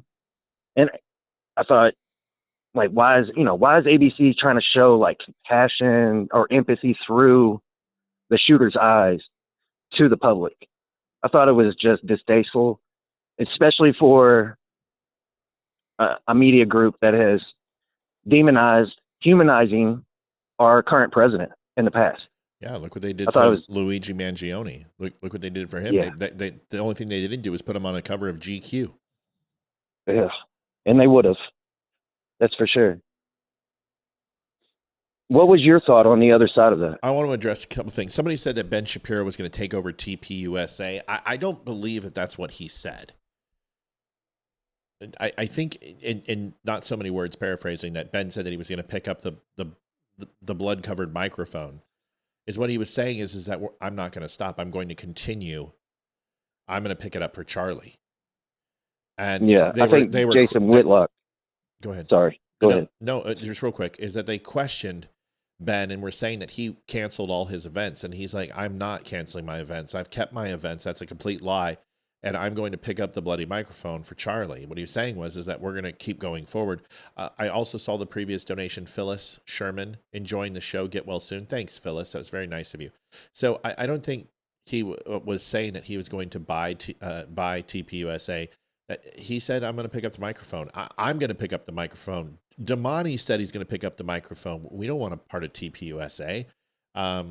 We're all picking up the microphone, and that's you too. Everybody should. Nobody should stop talking because of this. I'm not scared. They want to invite me to something. I'll go. I was one step away from going to the memorial, and that's going to be insane. But it's 10 hours on a flight. Anyway, Jay, go ahead. Oh no, I was just I cut in rudely just to say I think Jason Whitlock had mentioned something about Ben Shapiro doing that and then giving him grief about it. But I agree with what you said with Shapiro. I just thought it was really weird with the text messages exchange. It wasn't like oh my gosh, why? I can't believe I did this. Right. I think it was, unless they left some stuff out. If that was an actual exchange, it was very like nonchalant. Like I did this for us, kind of like I did this to protect you, my love. And then ABC just portraying it kind of like a Romeo and Juliet story. It was disgusting. I thought it was disgusting. Yeah. When it comes to, thank you, Scott. Is that Worldstrom? Matt, you really, I didn't see it. Really are, I something about me being a pussy. Yeah, yes, I am. So when it comes, I'm not distracted. I'm doing 50 things at once. When you look at what the shooter was doing, so let's you and I play a game, okay? Let's pretend you're my gay, you're my gay lover. Let's just deal with it. And in my mindset, I'm the shooter. What is my state of mind when I am going to go shoot somebody? What do I know? What are the two things that I know are most likely to happen if I go and kill somebody? You're either going away for a very long time or you're not coming back. Okay, good man. That's why I love you. You're such a smart fucking guy. You should be on the show sometimes. Like every time you connect the dots so easily and so well. So you're not coming back or you're going away for a long time. So you're either going to be dead or you're going to be arrested. Yeah. So if that's the truth, Patricia Good 2525, thank you, Patricia. If that's the truth, then do you really think that he gave a damn about that other person on the other end of the text? I don't think so, especially if the other person... He couldn't. Yeah. He couldn't. If that other okay, so if I tell my wife, I love you, I miss you, I love you so much, God, you're everything to me, but I'm gonna go kill myself, be shot, or go to prison for the rest of my life for killing someone. You don't love that person. You love the idea of killing Charlie Kirk more than anything else in the world, and be damned, anyone who suffers the consequences, including setting up your partner who you love by sending them texts as a co-conspirator. We can take love out, right? Yes. Okay, great. So now that we know love's gone, now we need to establish why. Let's do what we always do. Let's ask the why. What's the other reason that he could have been talking about that weapon and literally mentioning it like 47 times? Like, they're watching it. I think they left the area. My dad's going to be mad at me. It's my grandpa's rifle. It's the only thing connecting me. I know my evidence is on it. My DNA is on it. I got to get to it, but they're circling it. Hopefully they'll leave soon. Oh, wait, there's a squad car there. I mean, I listened to it too, bro. So all those say it. Yeah. Say it. He's trying to find guilt. No. And trying to find nope. Not guilt. Something else. Well, tell me. No. Think about it with me. Let's walk through it together. What other things? It's not guilt. He's not trying to guilt somebody. What's he want? No, he's trying to get sympathy for what I did this for you. No, he doesn't care about him. He wants something from him. What does he want? To make him famous. No. Something else. The only thing that the shooter cares about is getting away with it. What? Oh, yeah. Well, then if he wants him to come get it. That's right. Yeah, but that's right. that's where I got sidetracked with the whole Discord message, come get the gun, da da da da da. I was confused, like, all right, if he's there trying to sit on the gun and wait for the cops to leave, where did the message come in about somebody coming to pick it up? Yeah. That doesn't vibe with me. That's That a doesn't whole seem nother, right. it's a whole nother conversation, but we have the actual, we need to see that conversation, but we have the text messages, and it sounds like he was doing whatever he could to get his lover to pick up the weapon and get in there and get it. Now the dots are connecting. I There get you it. go. Yeah. I love you. I did this for you. I'm trying to protect you. The gun's there. I need you to help me. Yeah, but I can't Okay, I can't ask you to do it. Yeah, but I can insinuate I need you to do this for me. And that is a different thing.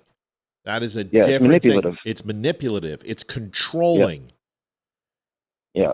It is a completely different way of getting what you want from somebody. Ultraviolet, thank you for subscribing. So that is maybe not even framing him, because that text, that's why he asked him to delete it. He said his intention. Here was his intention. I was hoping to grow old and never, take this secret to my grave. He didn't say. Oh, that's right. That's right. He You're didn't right. say, I want to grow old with you and die with you. Mel donated 3140. Mel, I love you.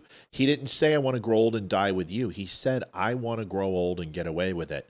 So what he's doing is, if you want to grow old and die with me, if you want me to be in your life, if you want me to be, then you need to go get that gun inadvertently, make it his idea. Yeah. And then I need you to delete. Hold on. Let me put the bow on this fucker. Yeah, you're fine. You're fine. And then you need to delete all the text messages, because that's what he asked him to do, and destroy the evidence, knowing damn well that if that guy went to go get the weapon, that it would give him enough time to break free and get the fuck out of Dodge. It would have distracted the police. He was going to use his lover to distract and have the police pull off his scent and go after him. He was setting him up. I believe that 120% with everything in my power. I think you're 100% right, because now that you're putting the layers on, and I'm seeing he's like, well, if he gets the gun and gets away, we're okay. If he gets the gun and gets caught, at least I'm away. That's if right. he gets the gun and gets killed, I'm okay. I'm okay. He did it. He did it. He did it. So there's Deborah, thank you for the donation so much. So if you read and listen to the text, it is literally manipulation. Yeah. And You're he is saying, there's no way I can touch it, but if you want to grow old with me, if you want to live with me, I'm so sorry I did this. He's not sorry he did this. Did you see any contrition today during his thing? Did you see any life? He was completely just fucking dead stone. There's nothing there. He's not sorry for anything. Yeah. I think he wanted to get that weapon and take it, and that would have solved the problem. And then I think he realized the photographs, and that's when the Discord took place, and he started apologizing to people of, hey, it's me, because they were saying it looked like him and everything else. So I think they happened at two different times. I think the text with his lover happened very early, and then the rest of the Discord stuff kind of realized once all the film and the photos came out, and he saw that he was pretty much buggered, that it was over. Yeah. And the reason, and Matt, I appreciate you having the conversation. Yeah. And one of the main reasons I wanted to revisit this, I know we had already passed it, It's okay. is because I know a lot of the listeners, especially the chat on Facebook, are still looking for answers with, and it's not about fighting online and all that, but just for their mind, they know in their right mind, no conservative, not far right, but just no conservative committed this act. But then some people need to have that, like, how, why, who, what was the mindset? What do you and know? This just gives us a little bit of a nibble. What do you know? What do you know? What do you know? I'm going to say it over and over again. What do you know? Yeah. What do you know? That it doesn't matter what anyone else knows, because you're never going to convince them. This is what I'm trying to say. Sometimes the best thing we can do, the best poison, is silence. When these people, I agree. I've had this conversation. I know. I'm going to say it again. This is not just for you; it's for everyone else. But I'm telling you, this is what I see in evidence. I don't look at it like other people. I did just what I did with you. I asked myself this question. Stop, Matt. He doesn't love him. If he loved him, he wouldn't have killed him. I would never kill anyone because I would not be with my wife. I wouldn't be able to hold her and smell her and kiss her and touch her and just be next to her and feel her warmth. Oh my God, I'd have to sit next to some guy with a giant cock and I don't know, with a little bit of Barry Manilow and a back rub, it might be okay, but I'm not going to take that chance. And I don't want to lose that. If he loved him truly, he would never have left him. So we know love isn't the motivating factor. Okay, what is it? Get the rifle. And you do that by what was he talking about? What was the one common thing that he always talked about? The rifle, the rifle, the rifle, the rifle, the rifle, the rifle, the rifle. And he my said, dad's calling. I'm not answering. He's pressuring me. He wants a picture of the rifle. Da da da da da. Yeah. That's it. And that's where I went to sympathy and empathy for him, just so he can manipulate to get him, the boyfriend, to get the rifle. And that's where I was going with it. But you laid it down perfectly, man. That's why I just wanted to have that conversation. And it makes me clarity. And I appreciate it, brother. You got it, man. Jay, appreciate you, man. Thanks for calling, Bubba. Talk to you. All right. I'll talk to you. All right. Bye. So do you think there'll be a trial? I think there absolutely will be a trial. There's a reason why. There's going to be a trial for a couple of reasons. I don't think the state's going to take a plea deal, and you're not going to plead down from murder one on this. You're not going to get a plea for murder one, so you have to go to trial. If he pleads murder one, it's still death penalty. And the reason why is the obstruction charges they're there. It's the maliciousness. There's going to be a ton of political pressure. And honestly, if you don't do it from the state, the Fed's going to do it, and they're going to fuck up all those state charges. I think you don't plead down for murder one. What you're going to have to do is try to demonstrate the insanity plea. I don't think they're going to go with an insanity plea.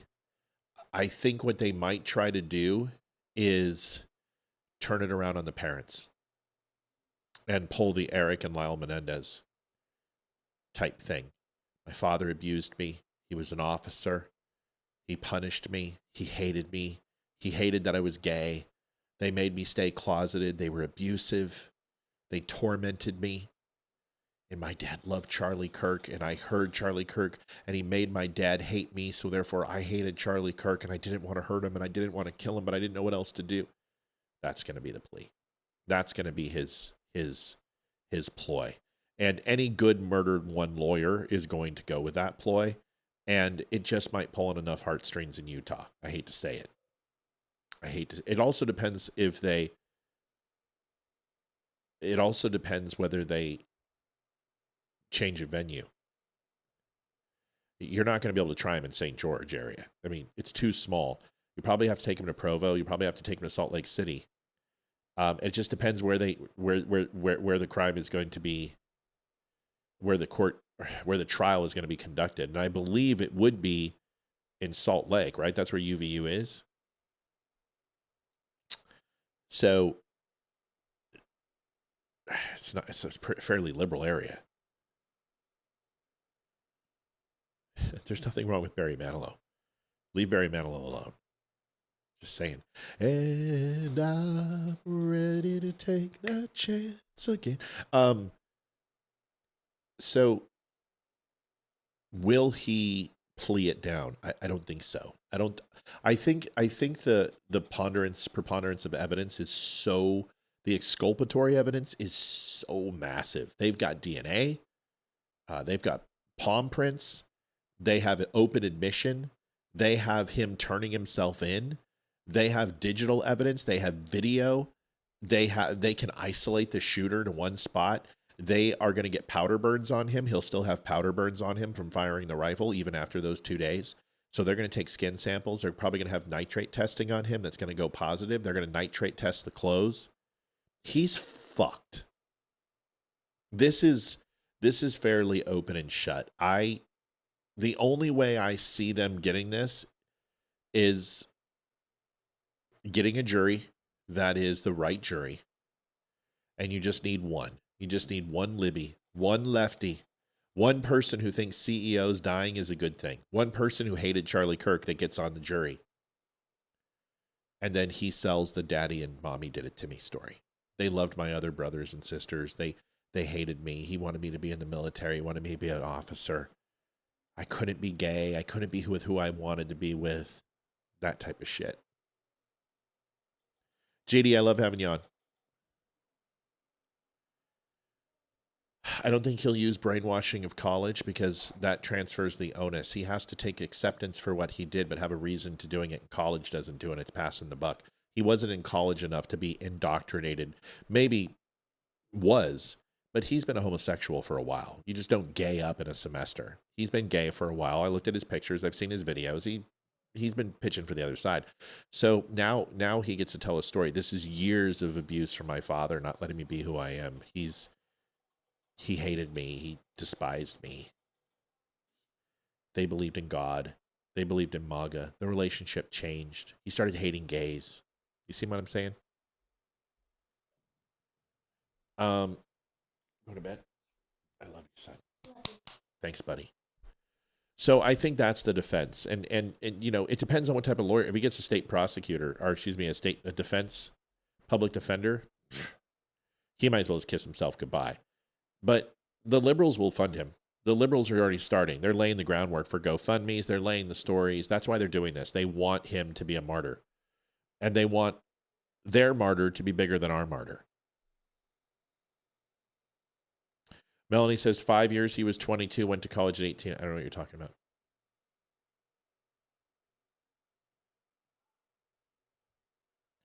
That's not what they said. They said that he was at a semester, a quarter is what I heard. It's not my understanding that he was in college for that long. If I'm wrong, I'm wrong, but I don't know if they've uncovered or said that. I thought it was a quarter that he transferred universities.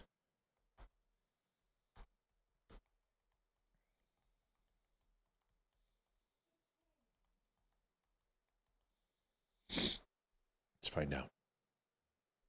And I'm sorry, but UVU, 22 years old.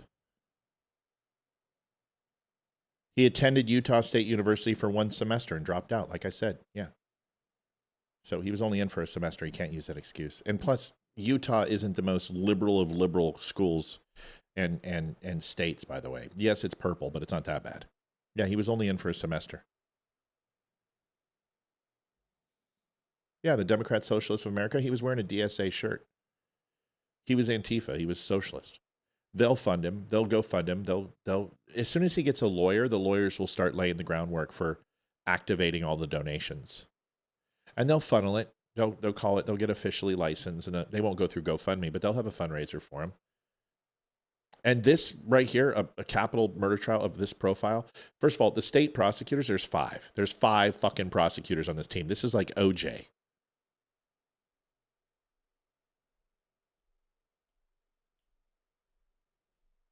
Yeah, I know. I saw the acceptance, but just because he got accepted, he dropped out of school. It was only a semester. Well, Utah has a firing squad, so it's not it's not even guaranteed for electric chair because they have a firing squad. We have hit goal, folks, but we've been on for 3 hours. We would love to overdrive. We've got 161 people on in General Pop. We are crushing it right now, and I know we've got another 100 on Rumble and Wimkin, so if we can hit, let's know. I'll stay on till 9:30, and then I'll go. So he was in school for a semester. It's not enough to indoctrinate him, so you're not going to get that display or that defense. I really believe if they're correct, they're not going to do temporary insanity because he would have already been doing that. And he's lucid. He's got this is premeditated. He's got evidence of being lucid. And once he was under custody, he surrendered himself under his own power. But they're going to say, well, why did you? That's going to be the coup de grace right here. Is the crux is, well, why did you turn yourself in? My dad pressured me. My dad, literally, I am so scared of my father. That's also why he sent the text, to lay the groundwork. He's afraid of his father. My grandfather used to beat my dad with that gun. My dad used to hit me with it. You guys, I'm telling you, that's what he's going to do. It's the only way to get off. He's got to get a sympathetic woman on the jury who's going to be like, oh, I wish my boy loved me like this. Or I wish my transgender son was like this. Something like that to have a mistrial. But he's laying the groundwork for abusive father. And that's what any good defense, I mean, that's right. It's already been laid. It's in the texts, and what he's going to do is twist it. And a defense attorney is going to come in here and say, okay, tell me everything about your father.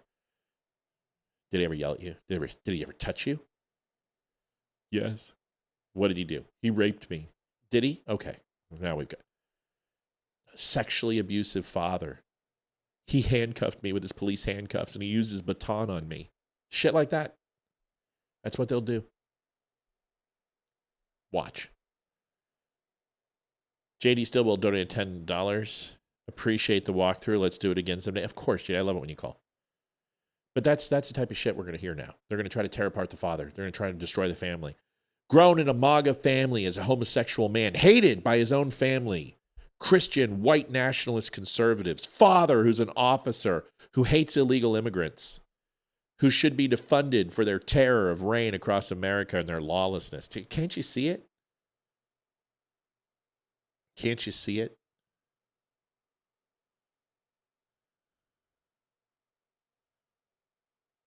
Well, we wasted money on a trial because everyone's innocent until proven guilty in this country, no matter how obviously they look guilty, because you got to do it. I know this. This is a very high-profile case. It's going to be very difficult to find a jury that doesn't know about it. That's dicey. That means you got to dig in recesses, and you got to go to a broader range of juror pools. And if you don't have somebody who doesn't know about something truly, and you can identify that through your challenges, then you also have somebody who can be persuaded by a preponderance of evidence or a lack thereof. And I think if you ask any prosecutor, they want to have their jurors known. And if you ask any defense attorney, they're going to want their jurors known. But if you have a choice as a defense attorney, it doesn't matter if the jury is known or not known. That is, either one are preferable. Because the ones who don't, you have to remember, they get the one get out of jail free card is the following. Real simple. The burden of proof is on the prosecution, and it's beyond a reasonable doubt. If you have any reasonable doubt at all that he didn't do it, or that there was a motive that was not his own, or it was some sort of psychosis or mental breakdown or temporary break in his psychosis, and it was insanity, temporary insanity, then you have to find him innocent, because that's the law. Hi, Liv. Hi. I don't want to be on camera. I feel like crap and I look like crap. But anyway, I just had to come in and say I absolutely agree with what you're saying about how they're going to try to get him off, because I know someone that did this. Yeah. Can I say one thing real quick? Yeah. And then it's yours. Mm-hmm. Someone said he's not a sheriff. He's retired. Retired sheriff. It's my understanding. Retired law enforcement. Go ahead. So I've told the story before on the show about the two brothers that I grew up with. Their father was my youth pastor. Grew up with them, very close with them. And in high school, there was a string of robberies and burglaries in houses, and we could never figure out 2.5 years.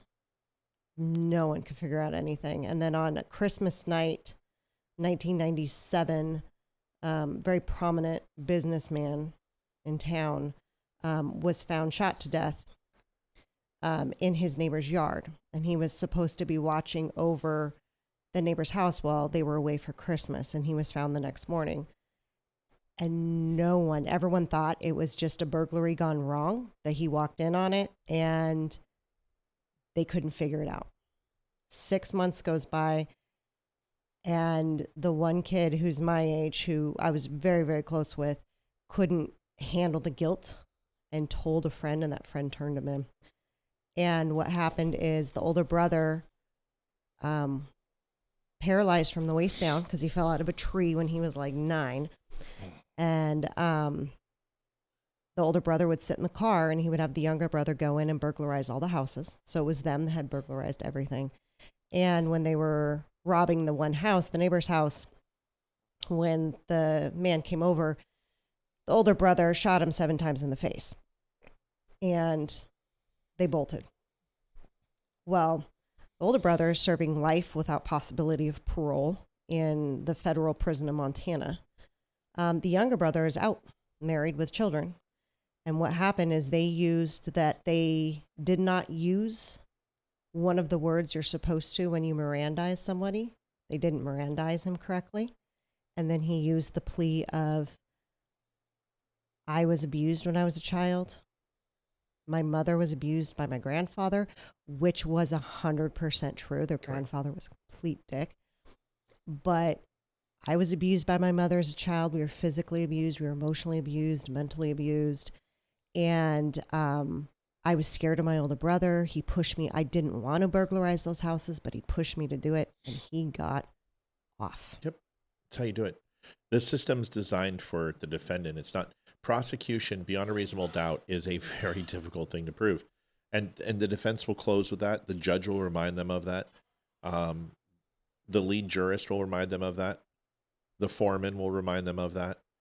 And when they're going through jury selection, they'll be reminded of that. And every day they leave and get sequestered to their hotel, they'll be reminded of it. That is going to be the one thing. So do I think he's going to get off? No.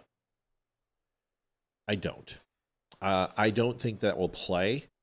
Utah is a Southwest town still. And it's kind of old school in their thinking, but it's a very liberal area. They're going to find people who are going to be sympathetic. Do I think he gets the death penalty?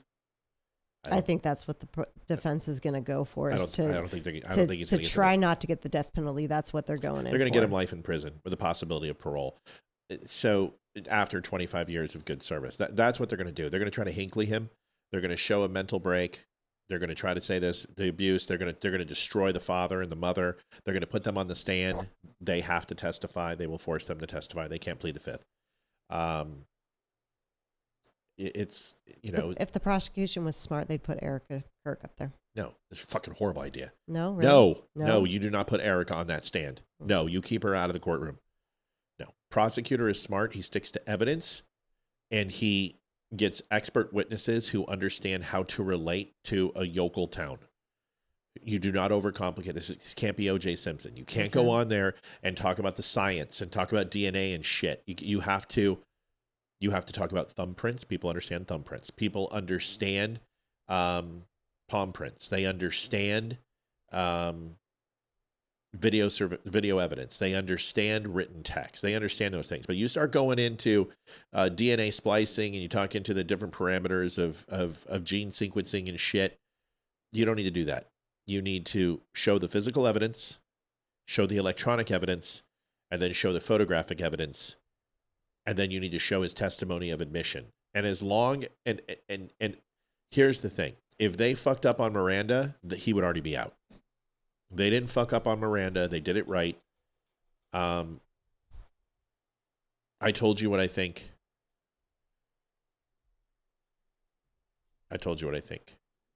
Yeah. I think they're going to do exactly what I said, because that's what I would do. If I was defending this kid, that's the defense I would do. If someone said, here's $10 million, go defend this kid, that's what I would do. And could I get him off? Probably not. But if they can show that his... Bless you. Oh, fuck. I hate being sick. If they can show that his confession was tainted, it was premeditated, but that doesn't matter as long as he can show. Listen, at this point, it depends how much money he gets. If he can get $10 million,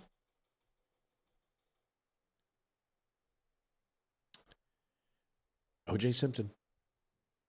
That's all I'm going to tell you. Money talks.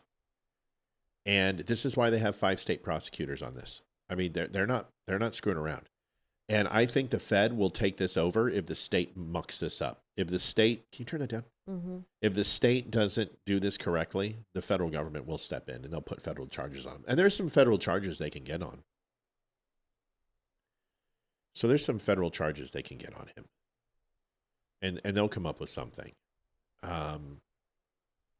He did talk about the serialization of the weapon and masking that. Well, that's a federal crime, so they can get him on that.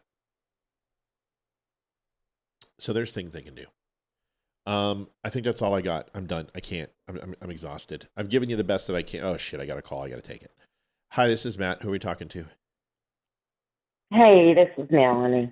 Hey, Melanie. Go ahead, bud. What do you want to talk about? Hey. Okay. I'm in court right now for these same things, for murder charges, involuntary murder, second-degree murder of my daughter-in-law. Are you sequestered? Are you? No, that we were not called to the stand. For that. Are you in the trial right now? Is the trial being conducted? Yeah, for the fourth guy. The other three have already been sentenced, those court dates. We're fighting, one was a police officer who was a narcotics officer who stole the drugs that they got and resold it on the street. Melanie, you can't tell me, you can't talk about this, can you? Yeah, I can. I'm not in court. I thought you were a jurist, you said. No, my daughter-in-law was murdered by these people. Okay, I know that. I just, for some reason, I thought you were a jurist, and I'm like, you can't be talking about this right now. Okay, all right. No. So they were trying to come up a plea deal with the police officer. He was trying to claim that he can get more people off the street. Well, her mom's fight is that, dude, you're the reason these people are still in business. So we're fighting for him not to get a plea deal. We want him to serve his time. We don't want a plea deal for him. So he's the last one to go. But they all got 3 different charges. Okay. She was, she was beaten, she was raped, and they pushed drugs into her system and overdosed her purposefully and left her there for 2 days in the motel room. Mm-hmm. I'm so sorry. That's horrible. And so because of the DNA, for one, he got charged with murder. 2, for the bruising and from a ring he had on, one got felony murder, and the other guy got something else plus other charges with the drugs and stuff. But that was the major charges that got him life in prison. But they did the police officers. They did them all separately, and he was the last one to come because they used him as a witness against those 3 guys. Mm. And then they were trying to use him as put him into witness protection and this, that, and the other, and give him this deal. And there's just no way I can do that. But it was hard to find a jury for him. Oh, that is the hardest part of the trials, is to find a jury that, one's never been affected by drugs, never used drugs, never had a family member that was, we're going on, yesterday was her birthday, it was a hard day. It's going on 4 years. She died in 2021, April 2021. And that's how it took us 3 years to get a jury, to get a full jury. Can I ask a couple questions, please? For just please. Sure. Is this still in litigation right now? No, they're already been sentenced, and he got the plea deal, but they're fighting the plea deal. There's no other court cases going on right now. No. Okay, all right. That's all I wanted to know. So you're fine. People were saying it was still in litigation, and I mean, you don't want to. I would never talk about a trial ever. But he's not going before a jury anyway. He's in litigation with turning over evidence and stuff because we didn't want it. We fought it. We just went for more motions last week. Yeah. But his is in front of a judge, not a jury. He chose a judge. I understand. Okay, so with this case, the hardest part is going to be jury selection. Yes, I think so. I think that's going to be the hardest. The second hardest part is going to be his age. The third hardest part is going to be that the jury is going to feel guilty for sentencing a homosexual to death because their white guilt will kick in. So that's the third. Yes, it will. If they ask Erica and due to her face, they will not put Erica on this. They will not put Erica on this. No, they're going to ask her what she wants. The prosecution will ask her, Erica, I know we're going to go for the death penalty, but would you prefer? And her words will hold so much. Yep. So she goes in there and tells the judge, I do not want him to death, but I want him to serve life in prison. Yep. That's what he'll get. Yeah, but that doesn't mean the jury's going to give it to him. So No, you're correct. That's my point. So Erica will be asked, and yes, the family has absolutely a say, and she also has the right to face the accused. And Erica very well may do that. I wouldn't recommend it. I think Erica stays out of this. I think they make this cut and dry. That they don't make this personal, that they don't turn this into a vendetta, because I'm telling you, they're going to play the homosexual card.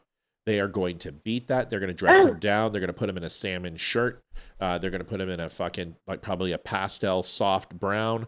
I'm telling you, they are going to milk this, that he's a victim. They will demonize Charlie also. Yes. Wait for it. Yes. Because they demonized my daughter-in-law because she was an addict. If you'd have heard, and I know his defense had to do, I know the defense attorneys had to do what they needed to do. I know. But just that, it didn't mean she deserved what happened to her. I know, and she doesn't. She doesn't. And I'm sorry. I'm so very sorry it happened. That's why I'm raising my 2 grandsons. That's why I'm always at the ballpark and somewhere else. And now we're getting to the age you're starting to ask, and I have no answers. Real quick, I also want to say something. Janie said the green suit means suicide watch. It wasn't just a green suit. Look closer at the green suit. So he probably has he has plating, the full gear underneath. He has stab resistant and mesh gear on, because they're afraid that somebody's going to take him out. There's a lot of white Christian nationalists inside that church. Absolutely. Most high profile inmates are always on suicide watch. Yep. Most. Yeah. Before and after. If they found guilty, especially after. Melanie, I got to go. My throat is literally feels like there's a giant rock. Hope in you it. feel better. I love you. Hope Thanks. y'all feel better. Thanks, I love y'all too. Bye. Thanks, Bye. Mel. So this is what you can expect from this. I don't think there's going to be a plea deal. I think the state's position's too strong. I think what they're going to do is the defense. They're going to hire a good defense. They're going to, raise some money, and there's people who are going to fund it. Houses in Utah are extremely cheap. They can get the cash, and the first thing the defense is going to do is go to the prosecutor and say, we're coming after the defense is going to let the prosecution know after discovery how they're going to present their case. And the defense is going to go to the prosecutor and say, listen, we're coming after the family. And we're coming after them hard. We're going after the dad, going after the mom. We're going to go after the way that the differential treatment. We're going to go after letters. We're going to go after photographs this kid has. We've got a lot of things. We're going to have friends who are going to go on the stand to talk about the father, how he was judgmental of his homosexuality. This is what we're going to do. And at that point, the prosecution is going to say, what the fuck is that? It's a brownie. How do you get a fucking brownie? Because she made him for her. Get out of my face. You didn't make any strawberry or anything. No, I don't want a brownie. I don't like chocolate. You have an oatmeal chocolate chip? No, I'm okay. I love you. Yeah, I'm pretty positive. You didn't give one to your brother? So anyway, we're talking. It's a show. Get out. So I think that's going to tell us a lot, even before Erica gets in the room. And the prosecutor is going to go ahead and be able to make a decision at what that means for the state. Because the state doesn't want to look like they're going after gay people. They're going to play the gay card. I'm just letting you know it's what I would do. And I'm pretty good at this. So let's see. We'll watch together. And then you get, like, 6 months from now, I'll be like, remember I said that? And Olivia will be like, no, I have no idea you said that. Because I'm so freaking out of it even right now. if you weren't, you never remember. So let's get the jury picked. First of all, let's get the charges are now out. Now they can find the right attorney. Parents are going to write. You have to wait for the charges before you get the attorney. It's a Capital One case. This is serious. This is big league. It's $1.5 million. Just to even get somebody in, it's $1.5 million. Retainer is $150,000 cash, $1.5 million just to get him in the door for preliminary discovery. and plea and everything else, it's $1.5 million. And this is going to be a $7 to $10 million trial because you're going to have multiple witnesses. You have to have someone go through every fucking piece of Charlie Kirk, anything he's ever said. And you're going to have to use it. And you're going to have to sit there for fucking weeks and listen to thousands of hours of Charlie Kirk as they use this as evidence. This will be a prosecution of the family and Charlie Kirk. Okay? Good night, everybody. Say good night, Liv. Night, y'all. All right, everybody. Thanks for donations, guys. Yeah, Appreciate we it. needed it, and we appreciate you. Do we have any left? I'm just checking. No, I just checked. I don't see any. Thank you. Nope. All right, everybody. We'll get that stuff shipped out. We'll talk to you guys tomorrow. It's just you and me, Liv? Mm-hmm. All right. Good night, everybody. Thanks for watching the Don't Unfriend Me Show. Yeah, Please y'all. like, share, subscribe, all that stuff. We love you. Appreciate you. Thanks for all the call-ins. Good night. Adjusting transmitter output. This is the Don't Unfriend Me Show with your hosts, Matt, Leroy, Amy, and Olivia. Geopolitics, military analysis, and election coverage. Coming to you live on all major social media channels at The Dumb Show. Honest, direct, unfiltered. We can agree, we can disagree. Just don't unfriend me.